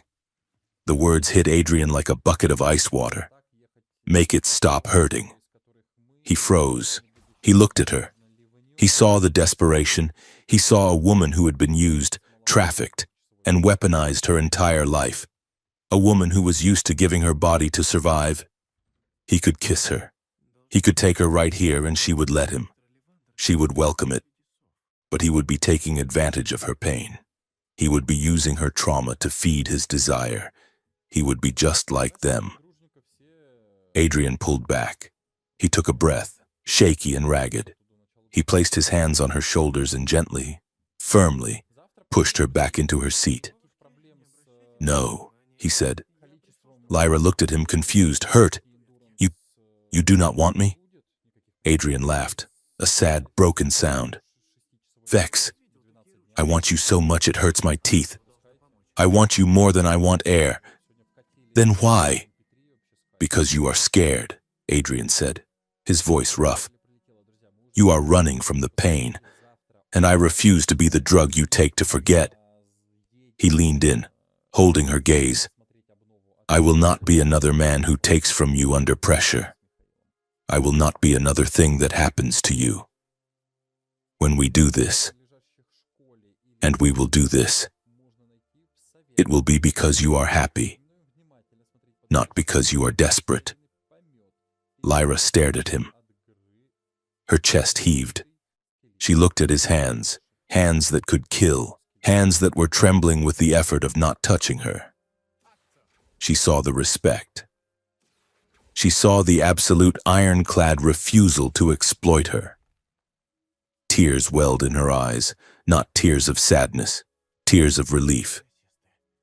Tears of realizing that for the first time in her life, she was with a man who valued her soul more than her skin. She reached out. She took his hand and pressed it to her cheek. "Then don't take," she whispered, her voice fierce with gratitude. She looked deep into his eyes. "Stay. Just stay." "I'm not going anywhere," Adrian promised.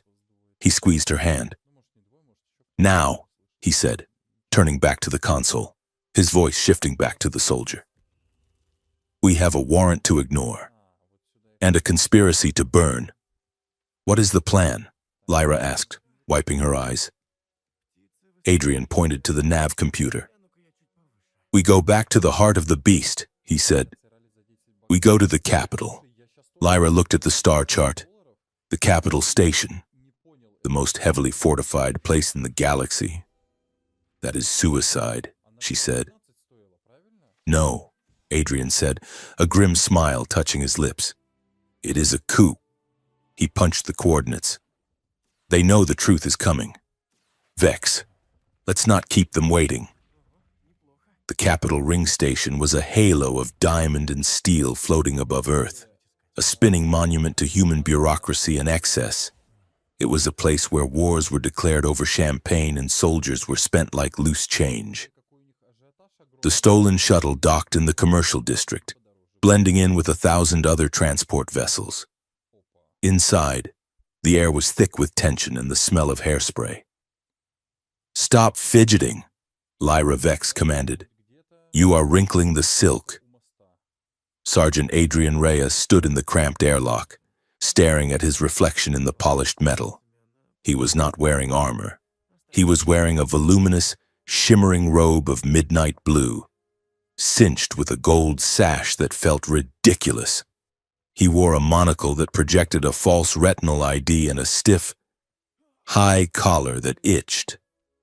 I look like a sofa, Adrian grumbled, tugging at the sash. You look like Ambassador Valerius of the Outer Rim Trade Coalition, Lyra corrected. She smoothed the lapels of his robe with critical hands. And I am your cultural liaison. Act the part. Lyra had transformed. The foil poncho and mud were gone. She wore a severe, high-necked gown of gray synth weave that covered every inch of her skin, hiding the bioluminescent sigils. She wore a veil that obscured the lower half of her face, and her silver hair was bound in intricate, architectural braids. She looked severe, repressed, and entirely bureaucratic. I am a soldier, Vex, Adrian said. I do not know how to be a diplomat. It is easy, Lyra said, applying a final touch of concealing powder to her forehead. You simply say nothing, look bored, and act as if everyone in the room smells slightly of cabbage. That is politics. The airlock hissed open. Showtime, Adrian muttered. They stepped out into the customs plaza. It was a sensory assault. Neon advertisements floated in the air, hawking everything from war bonds to synthetic organs. Drones buzzed overhead. Thousands of people, humans mostly with a smattering of allied species, hurried through the gates.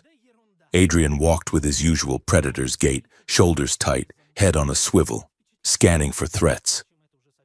Lyra pinched his arm. Hard. Walk slower, she hissed through her veil. You are marching. Ambassadors do not march. They glide, and stop looking at the security guards like you are calculating how to kill them. Look at the architecture, you'll pretend you are unimpressed by it. Adrian forced his shoulders to drop.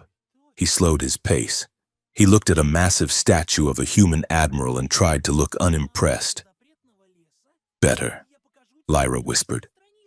They reached the checkpoint. A bored customs official looked up from his screen. Papers. He droned. Adrian tapped his monocle. The forged ID transmitted, Ambassador Valerius, the official read, popping gum. Business or pleasure, diplomatic immunity, Adrian said, his voice dropping an octave. Cultural exchange. The official looked at Lyra. And her? Liaison, Adrian said. She is sensitive to atmosphere. She does not speak. The official eyed Lyra's veil. He shrugged and stamped the digital visa. Welcome to the capital. Don't block the corridor. They walked through. As soon as they were clear, Adrian let out a breath he had been holding for 3 minutes. That was too close, he said. That was the easy part, Lyra replied, her eyes scanning the crowd. Now we have to find the one person on this station who hates the government more than we do. The bar was called the Black Box. It was located in the lower ring, where the gravity was heavier and the drinks were cheaper. It was the kind of place where journalists went to drink away the things they weren't allowed to print. They found Jax in a booth at the back. He was a disheveled man with ink stains on his fingers and a liver that was likely petitioning for independence. He was nursing a neon green cocktail and staring at a data pad. "Is this seat taken?" Adrian asked. Sliding into the booth, Jax didn't look up. "Go away. I am mourning the death of integrity." "We have a scoop that might resurrect it," Lyra said, sitting next to him. Jax looked up. He saw the stiff diplomat and the veiled woman. He sneered. "I don't do society pieces, lady. Go find a fashion blog." Adrian leaned forward. He deactivated the monocle. The holographic disguise flickered and vanished for a second, revealing his scarred face and the intense soldier's eyes. Jax froze. He dropped his drink. "Reyes," he whispered. "The stripper sergeant." Adrian winced. "Don't call me that." Jax looked around wildly. "Are you insane? Every bounty hunter in the sector is looking for you." And he looked at Lyra and the siren. Jax breathed. The Dominion witch. Lyra lowered her veil. Her eyes were cold. "I am not a witch," she said. "I am the evidence." Jax looked between them. The cynicism in his eyes warred with the hunger of a reporter who smells the story of a century.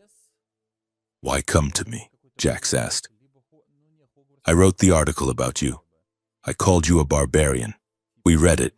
Adrian said, "It was well written, and it was the only one that asked why the audio cut out before I spoke." Jax leaned back. He tapped the table. "Okay, talk, but make it fast.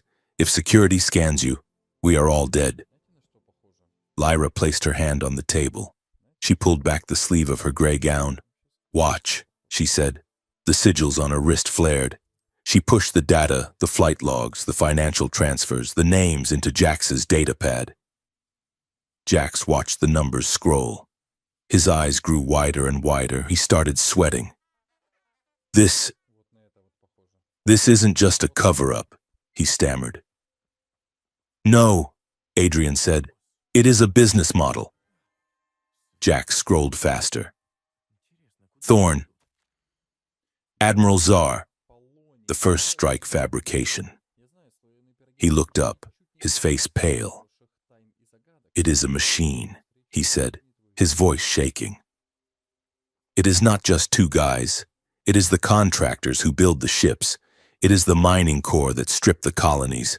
It is the politicians who run on fear platforms. They didn't just start the war. They are farming it. They are harvesting death for profit." "Can you publish it?" Lyra asked. Jax laughed, a bitter, barking sound. "Publish it? If I try to upload this to the grid, the AI sensors will flag it in a microsecond. My terminal will explode and I will have a tragic accident involving an airlock." "Then we need a bigger platform," Adrian said. Jax looked at them. "The Peace Tribunal." He said, "It is tomorrow. The Great Hall. A live interspecies broadcast. No delay, no censors. Because they are so arrogant they think they control the narrative completely." "If we get in there," Lyra said, "if I can connect to the central projector, you can show the galaxy the truth." Jax finished. "But getting into the Great Hall? Impossible. The security is tight enough to strangle a neutrino." "We can handle security," Adrian said. "I know a guy. Mateo Reyes worked the graveyard shift at Station Security Sector 4. He was younger than Adrian, softer, with the same jawline but none of the scars. He was sitting in the monitoring booth when the door locked from the inside. Mateo spun around, his hand going to his stun baton. "Don't," a voice said from the shadows. Adrian stepped into the light. He was still wearing the ridiculous diplomat sash, but he held it like armor. Mateo dropped the baton. "Adrian," he whispered. "You son of a bitch, I need a favor." "Matty," Adrian said. Mateo's shock turned to anger. He marched forward and shoved Adrian. It was a weak shove, but Adrian let him do it. "A favor?" Mateo shouted. "You ruined us. Mom can't even go to the market." They spray-painted traitor on her door. "I almost lost my job because of you." "I didn't do what they said," Adrian said calmly. "I saw the video," Mateo yelled. "Everyone saw it. You stripped a prisoner like an animal. I saved the ship," Adrian said, "and I saved her." He stepped aside. Lyra stepped out of the shadows. She had removed the veil. The bioluminescent markings on her face were glowing softly in the dim light of the security booth. Mateo took a step back, terrified. She is glowing," he stammered. "Show him." "Vex," Adrian said. Lyra didn't use the data this time. She projected a memory, a hologram from the archivist file. It showed the Ares convoy. It showed the sabotage. It showed the human hands planting the Dominion spores. Mateo watched the hologram. He watched the human soldiers killing their own. That is the Ares," he whispered. "Dad's ship was in that convoy." Adrian nodded. "They told us the Dominion killed Dad. They lied. Our own government killed him to start the war." Mateo looked at Adrian. Tears were streaming down his face. He looked at the brother he thought was a monster, and he saw the truth. "What do you need?" Mateo asked, wiping his eyes. "Access codes for the Great Hall," Adrian said, "and a route through the maintenance shafts." Mateo turned to his console. He typed furiously. "I can get you to the sub-basement," Mateo said. "But the hall itself, it is locked down. Bioscanners, retinal checks, just get us close," Adrian said. "We will handle the rest." Mateo handed Adrian a data chip. "For Dad," Mateo said. "For Dad," Adrian replied. He gripped his brother's shoulder. "Take care of Mom." They were in the transit tube when the news broke. The screens lining the walls flashed red. "Breaking news. Terrorist attack on Sector 9. The footage showed the black box bar. It was a smoking crater. Reporters confirmed the death of disgraced journalist Jax Teller, found with Dominion explosives in his apartment. Evidence suggests a collaboration with the fugitive Adrian Reyes. Adrian punched the wall of the transit tube. The metal dented. "They killed him," he said, his voice low and shaking. "We talked to him for 10 minutes, and they killed him." "He is not dead in vain," Lyra said, her hand finding Adrian's arm. "He told us where to go." The alarms on the station began to wail. Emergency protocol declared, "Station lockdown." The lights in the transit tube turned from white to amber. Drones poured into the air, scanning faces. "Run," Adrian said. They burst out of the tube and into the neon labyrinth of the lower levels. They were no longer diplomats. They were prey. They sprinted through back alleys that smelled of ozone and fried noodles. Security drones swooped down, their red lasers cutting through the smoke. "Maintenance shaft," Adrian yelled, kicking open a grate. They dropped into the darkness of the station's guts. Pipes hissed steam. Rats, real, organic rats, scuttled away. They ran for hours. They climbed ladders that slicked their hands with grease. They crawled through ventilation ducts that were barely wide enough for Adrian's shoulders. As they moved, Lyra hacked into the local PA systems with her skin code, not a uniform. She broadcasted a 3-second clip of her testimony. Profit margins on the war, a clip of the financial logs. It wasn't enough to turn the tide, but it was enough to sow doubt. People in the corridors paused, looking up at the speakers. But the conspirators were faster. As they emerged onto a catwalk overlooking the central plaza, they saw the holograms. Massive, 50-foot projections of their faces floated above the crowds. Adrian's face was twisted in a snarl, taken from a combat recording.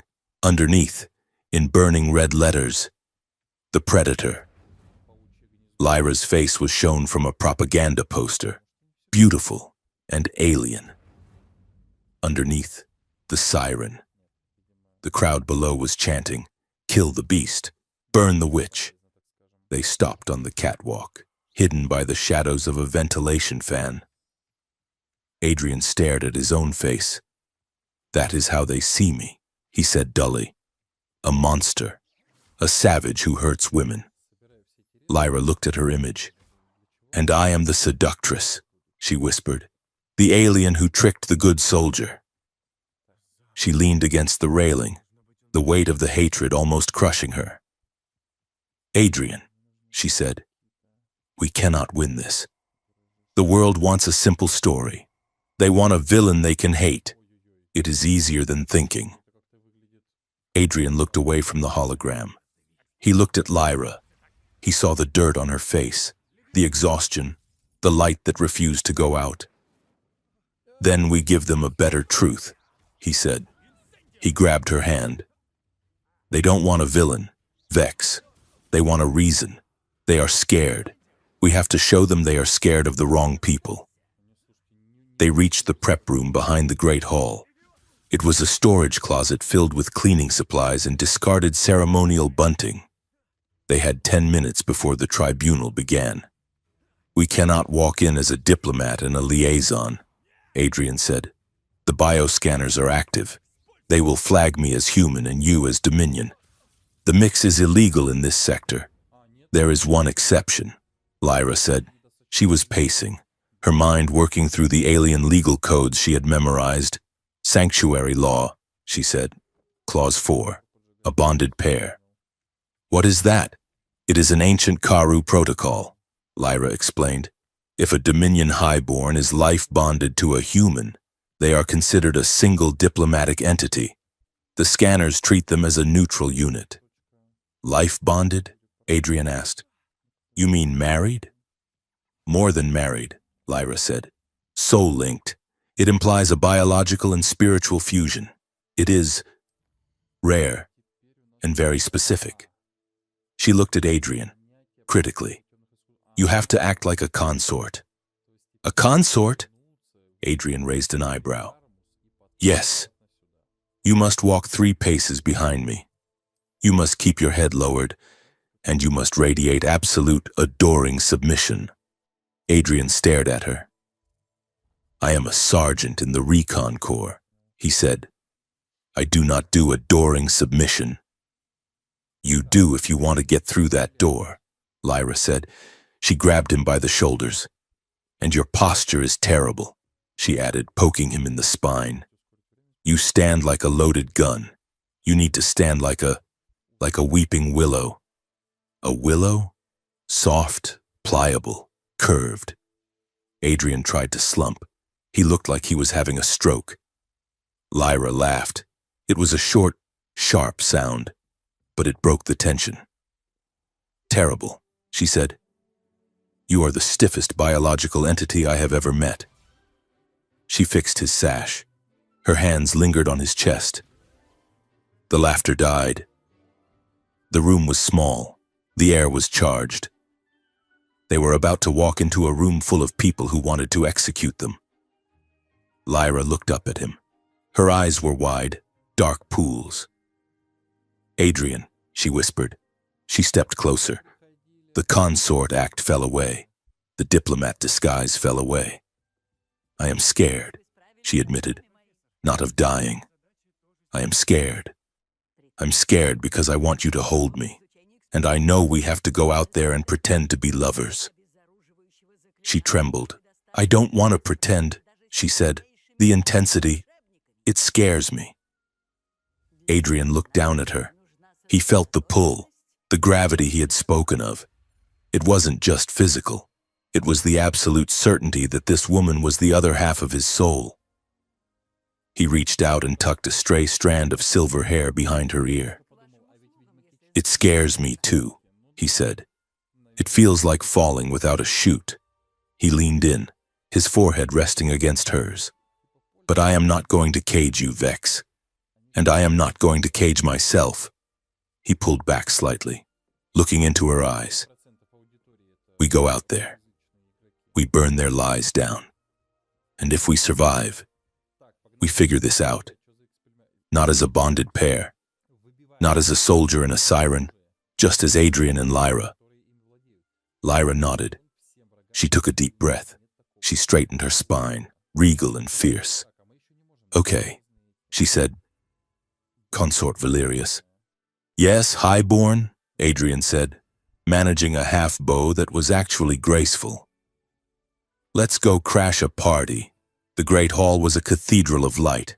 Thousands of delegates sat in tiers that spiraled up to the ceiling. At the center, on a floating platform, stood the architects of the war. Secretary of Defense Aris Thorne stood at the podium, looking grave and statesmanlike. Beside him, Grand Admiral Czar of the Dominion stood tall, his armor gleaming. We are gathered here to discuss peace. Thorne boomed, his voice amplified to the millions watching at home.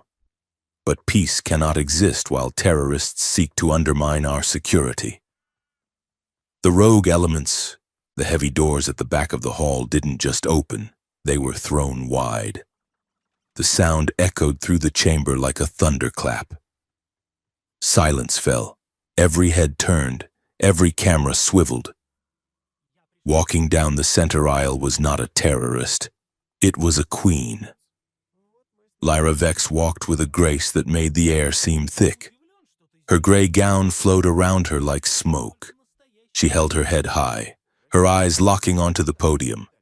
And 3 paces behind her, head bowed, hands clasped in a gesture of reverence, walked Adrian Reyes. Security droids hovered, scanning them. Scan complete, the automated voice announced.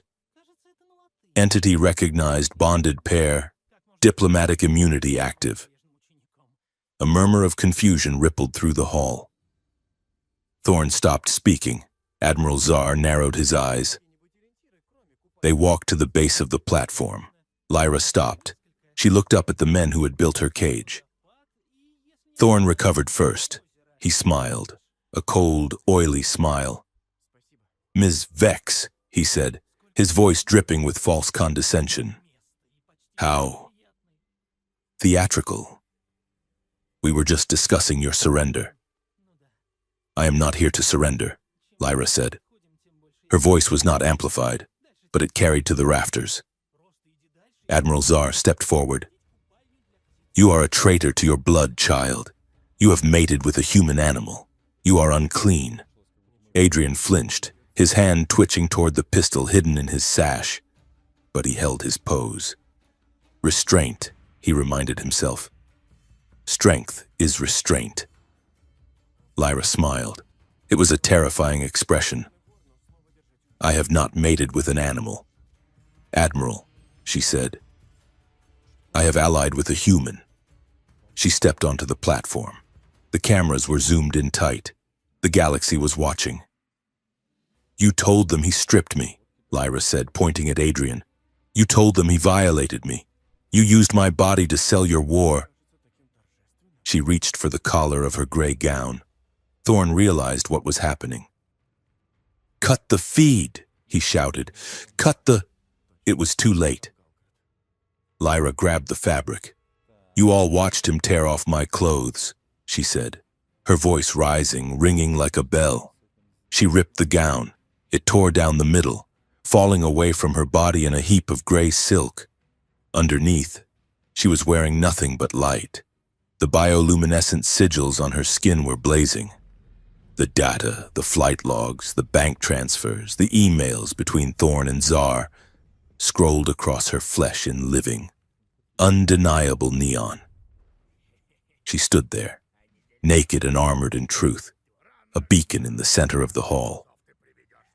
Now, she whispered into the silence, you will watch me tear off your lies.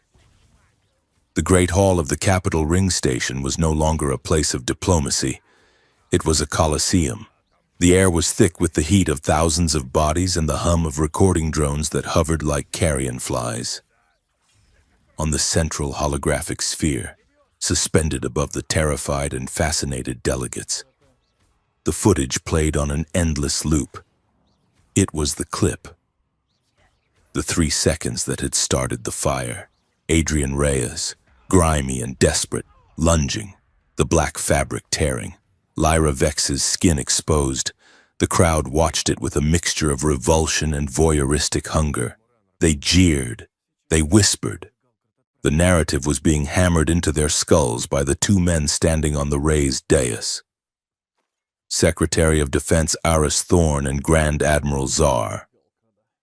"See the animal," Thorne's voice boomed, amplified to reach the furthest tiers.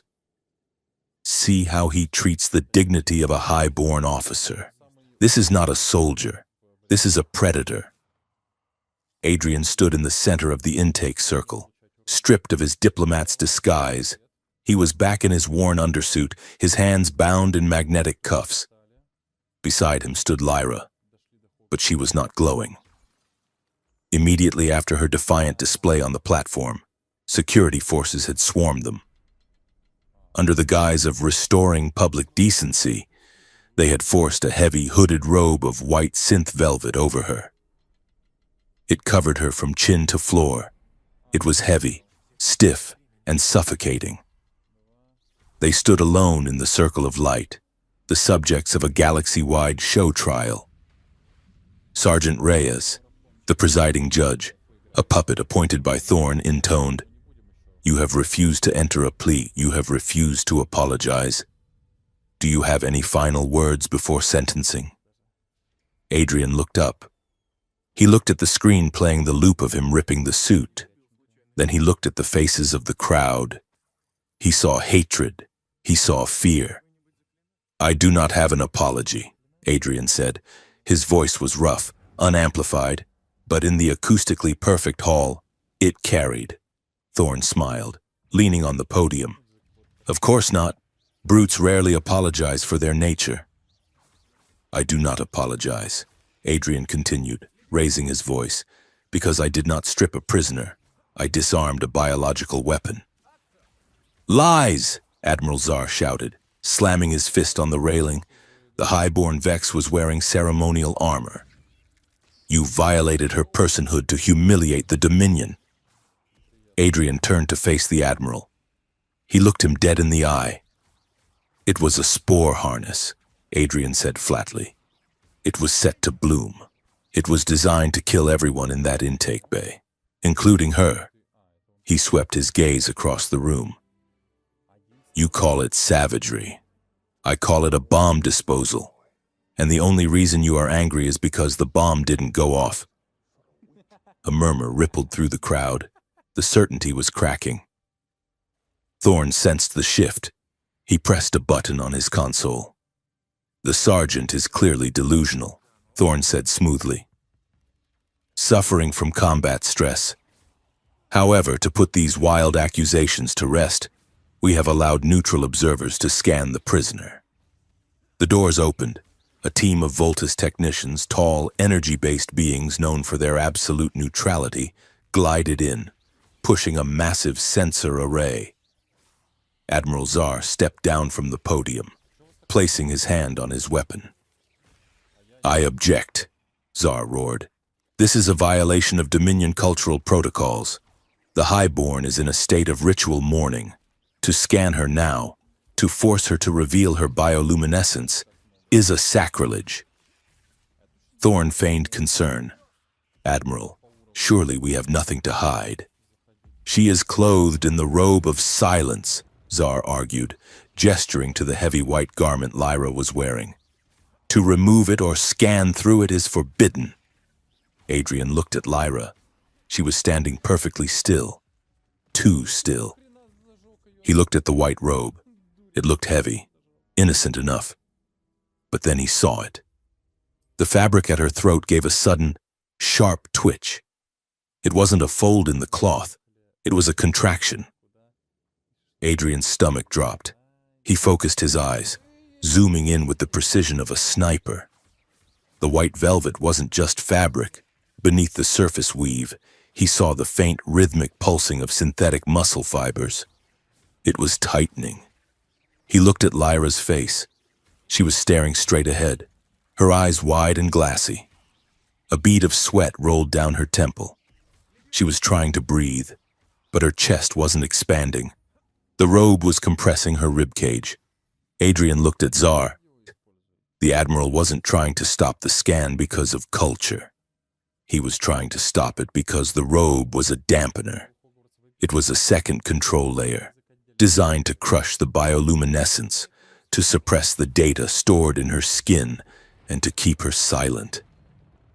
If the scan happened while the robe was active, it would read nothing but dead static. And if Lyra tried to fight it, if she tried to flare her sigils, the robe would tighten until it snapped her spine. It was the intake bay all over again.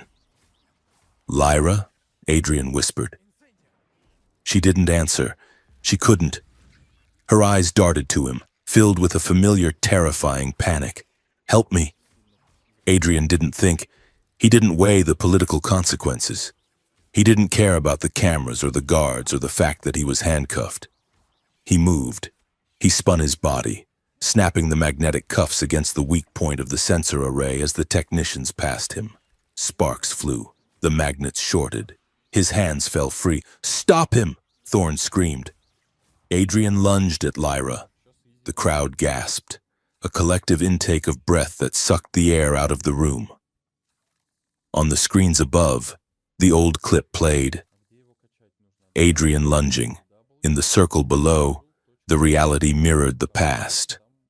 Adrian grabbed the heavy white collar of the ceremonial robe. He felt the vibration of the active fibers beneath his fingers. It was fighting him. It was alive. "Get off her!" Tsar roared, drawing his energy blade. Adrian ignored him. He ignored the security drones dipping low. He looked into Lyra's eyes and saw the plea. "I see you," he growled. He gripped the fabric with both hands. He planted his feet, and he pulled. He put every ounce of his rage, his strength, and his love into the motion. He tore the white lie apart. The sound was a sharp crack, like a whip breaking the sound barrier. The control circuits in the robe shattered. Adrian ripped the garment away from her body in one violent, sweeping arc, flinging the heavy material to the floor. The chamber erupted in chaos. "He did it again!" Someone screamed, but then the light hit them. With the suppression field gone, Lyra's skin did not just glow, it blazed.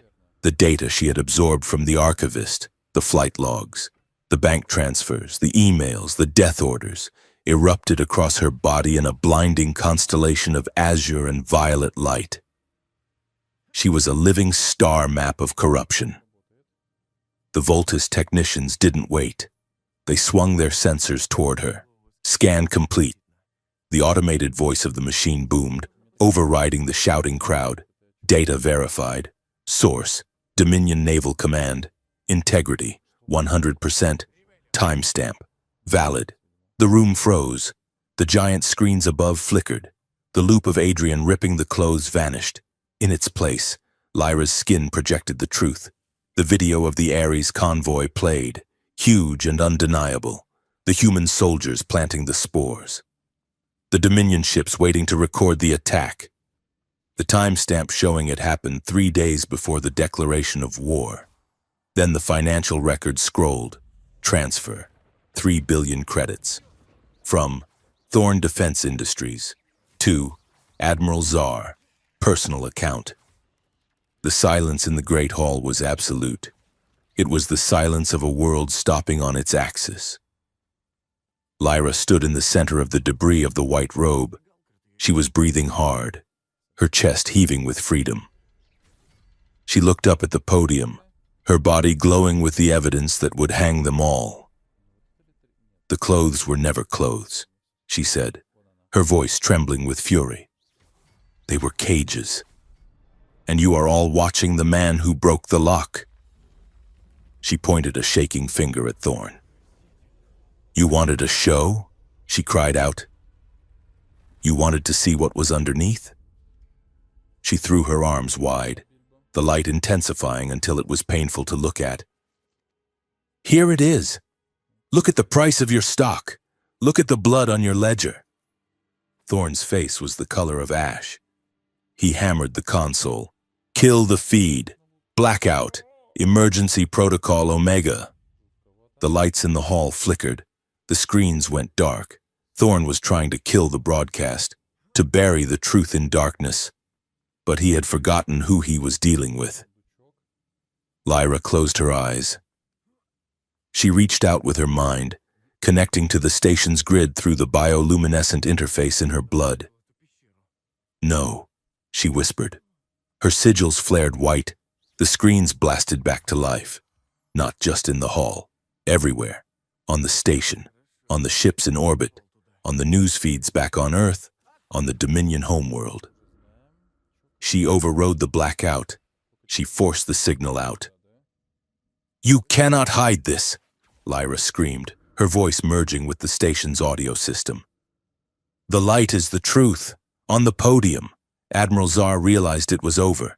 His career, his honor, his life, gone. He looked down at the woman who had ruined him. Die, traitor, he hissed. He vaulted over the railing. He moved with terrifying speed for an alien of his size. The energy blade in his hand hummed with lethal power. He wasn't trying to arrest her. He was trying to cleave her in two. Lyra saw him coming.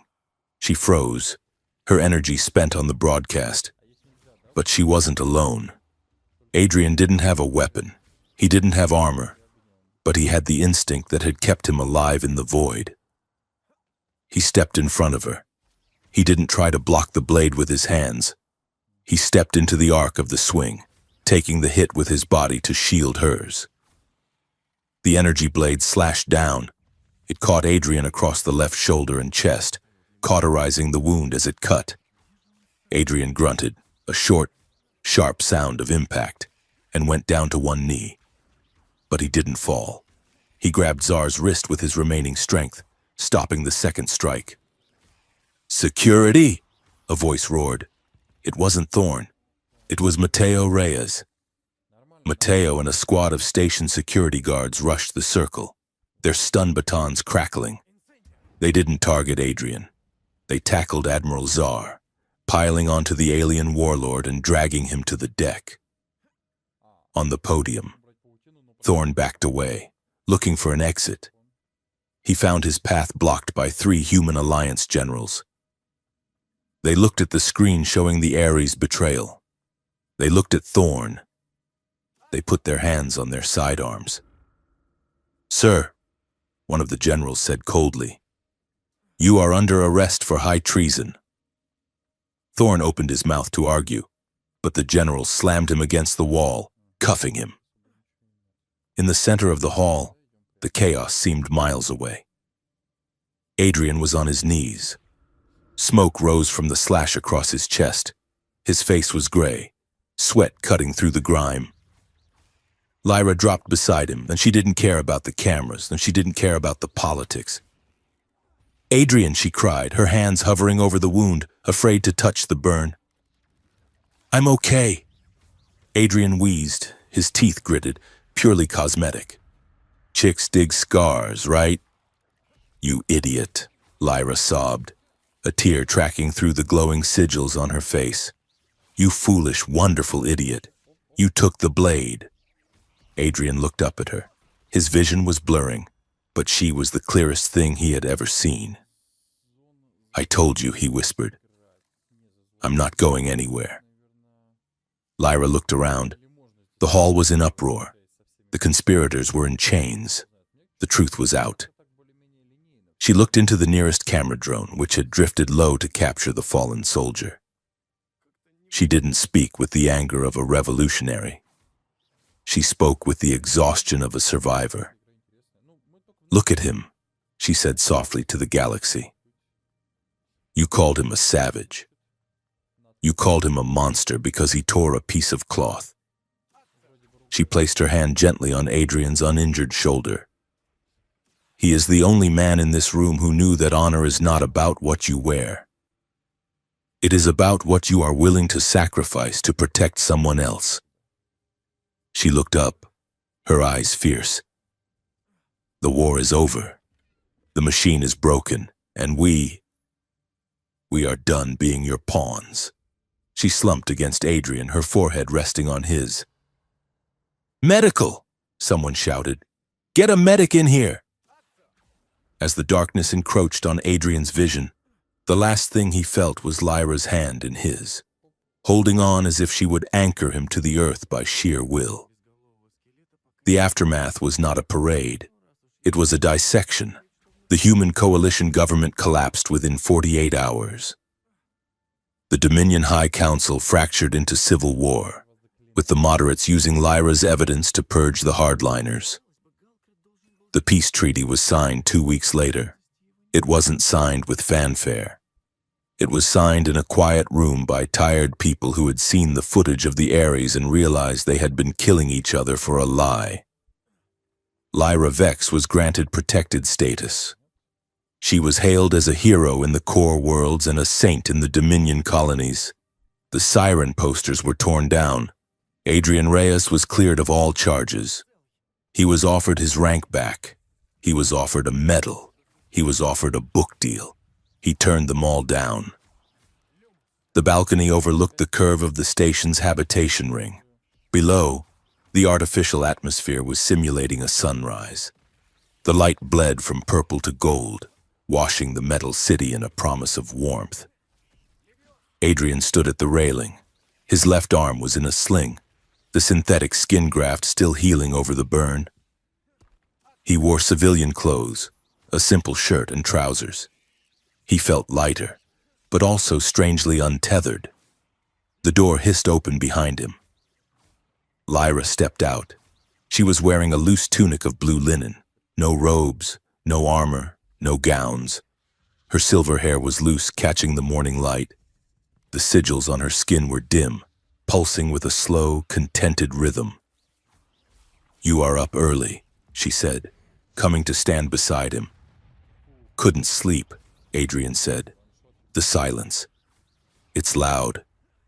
Lyra nodded. She looked out at the sunrise. "Thorn is pleading guilty," she said. "To avoid the death penalty, Czar is less lucky. The Dominion justice system is not known for its leniency." "Good," Adrian said. He turned to look at her. "And you?" he asked. "The Senate wants you to run for ambassador. The networks want you to host a show. Everyone wants a piece of Lyra Vex." Lyra shivered slightly. She wrapped her arms around herself. "They want the symbol," she said. "They want the woman who glowed. They don't want me." She looked at Adrian.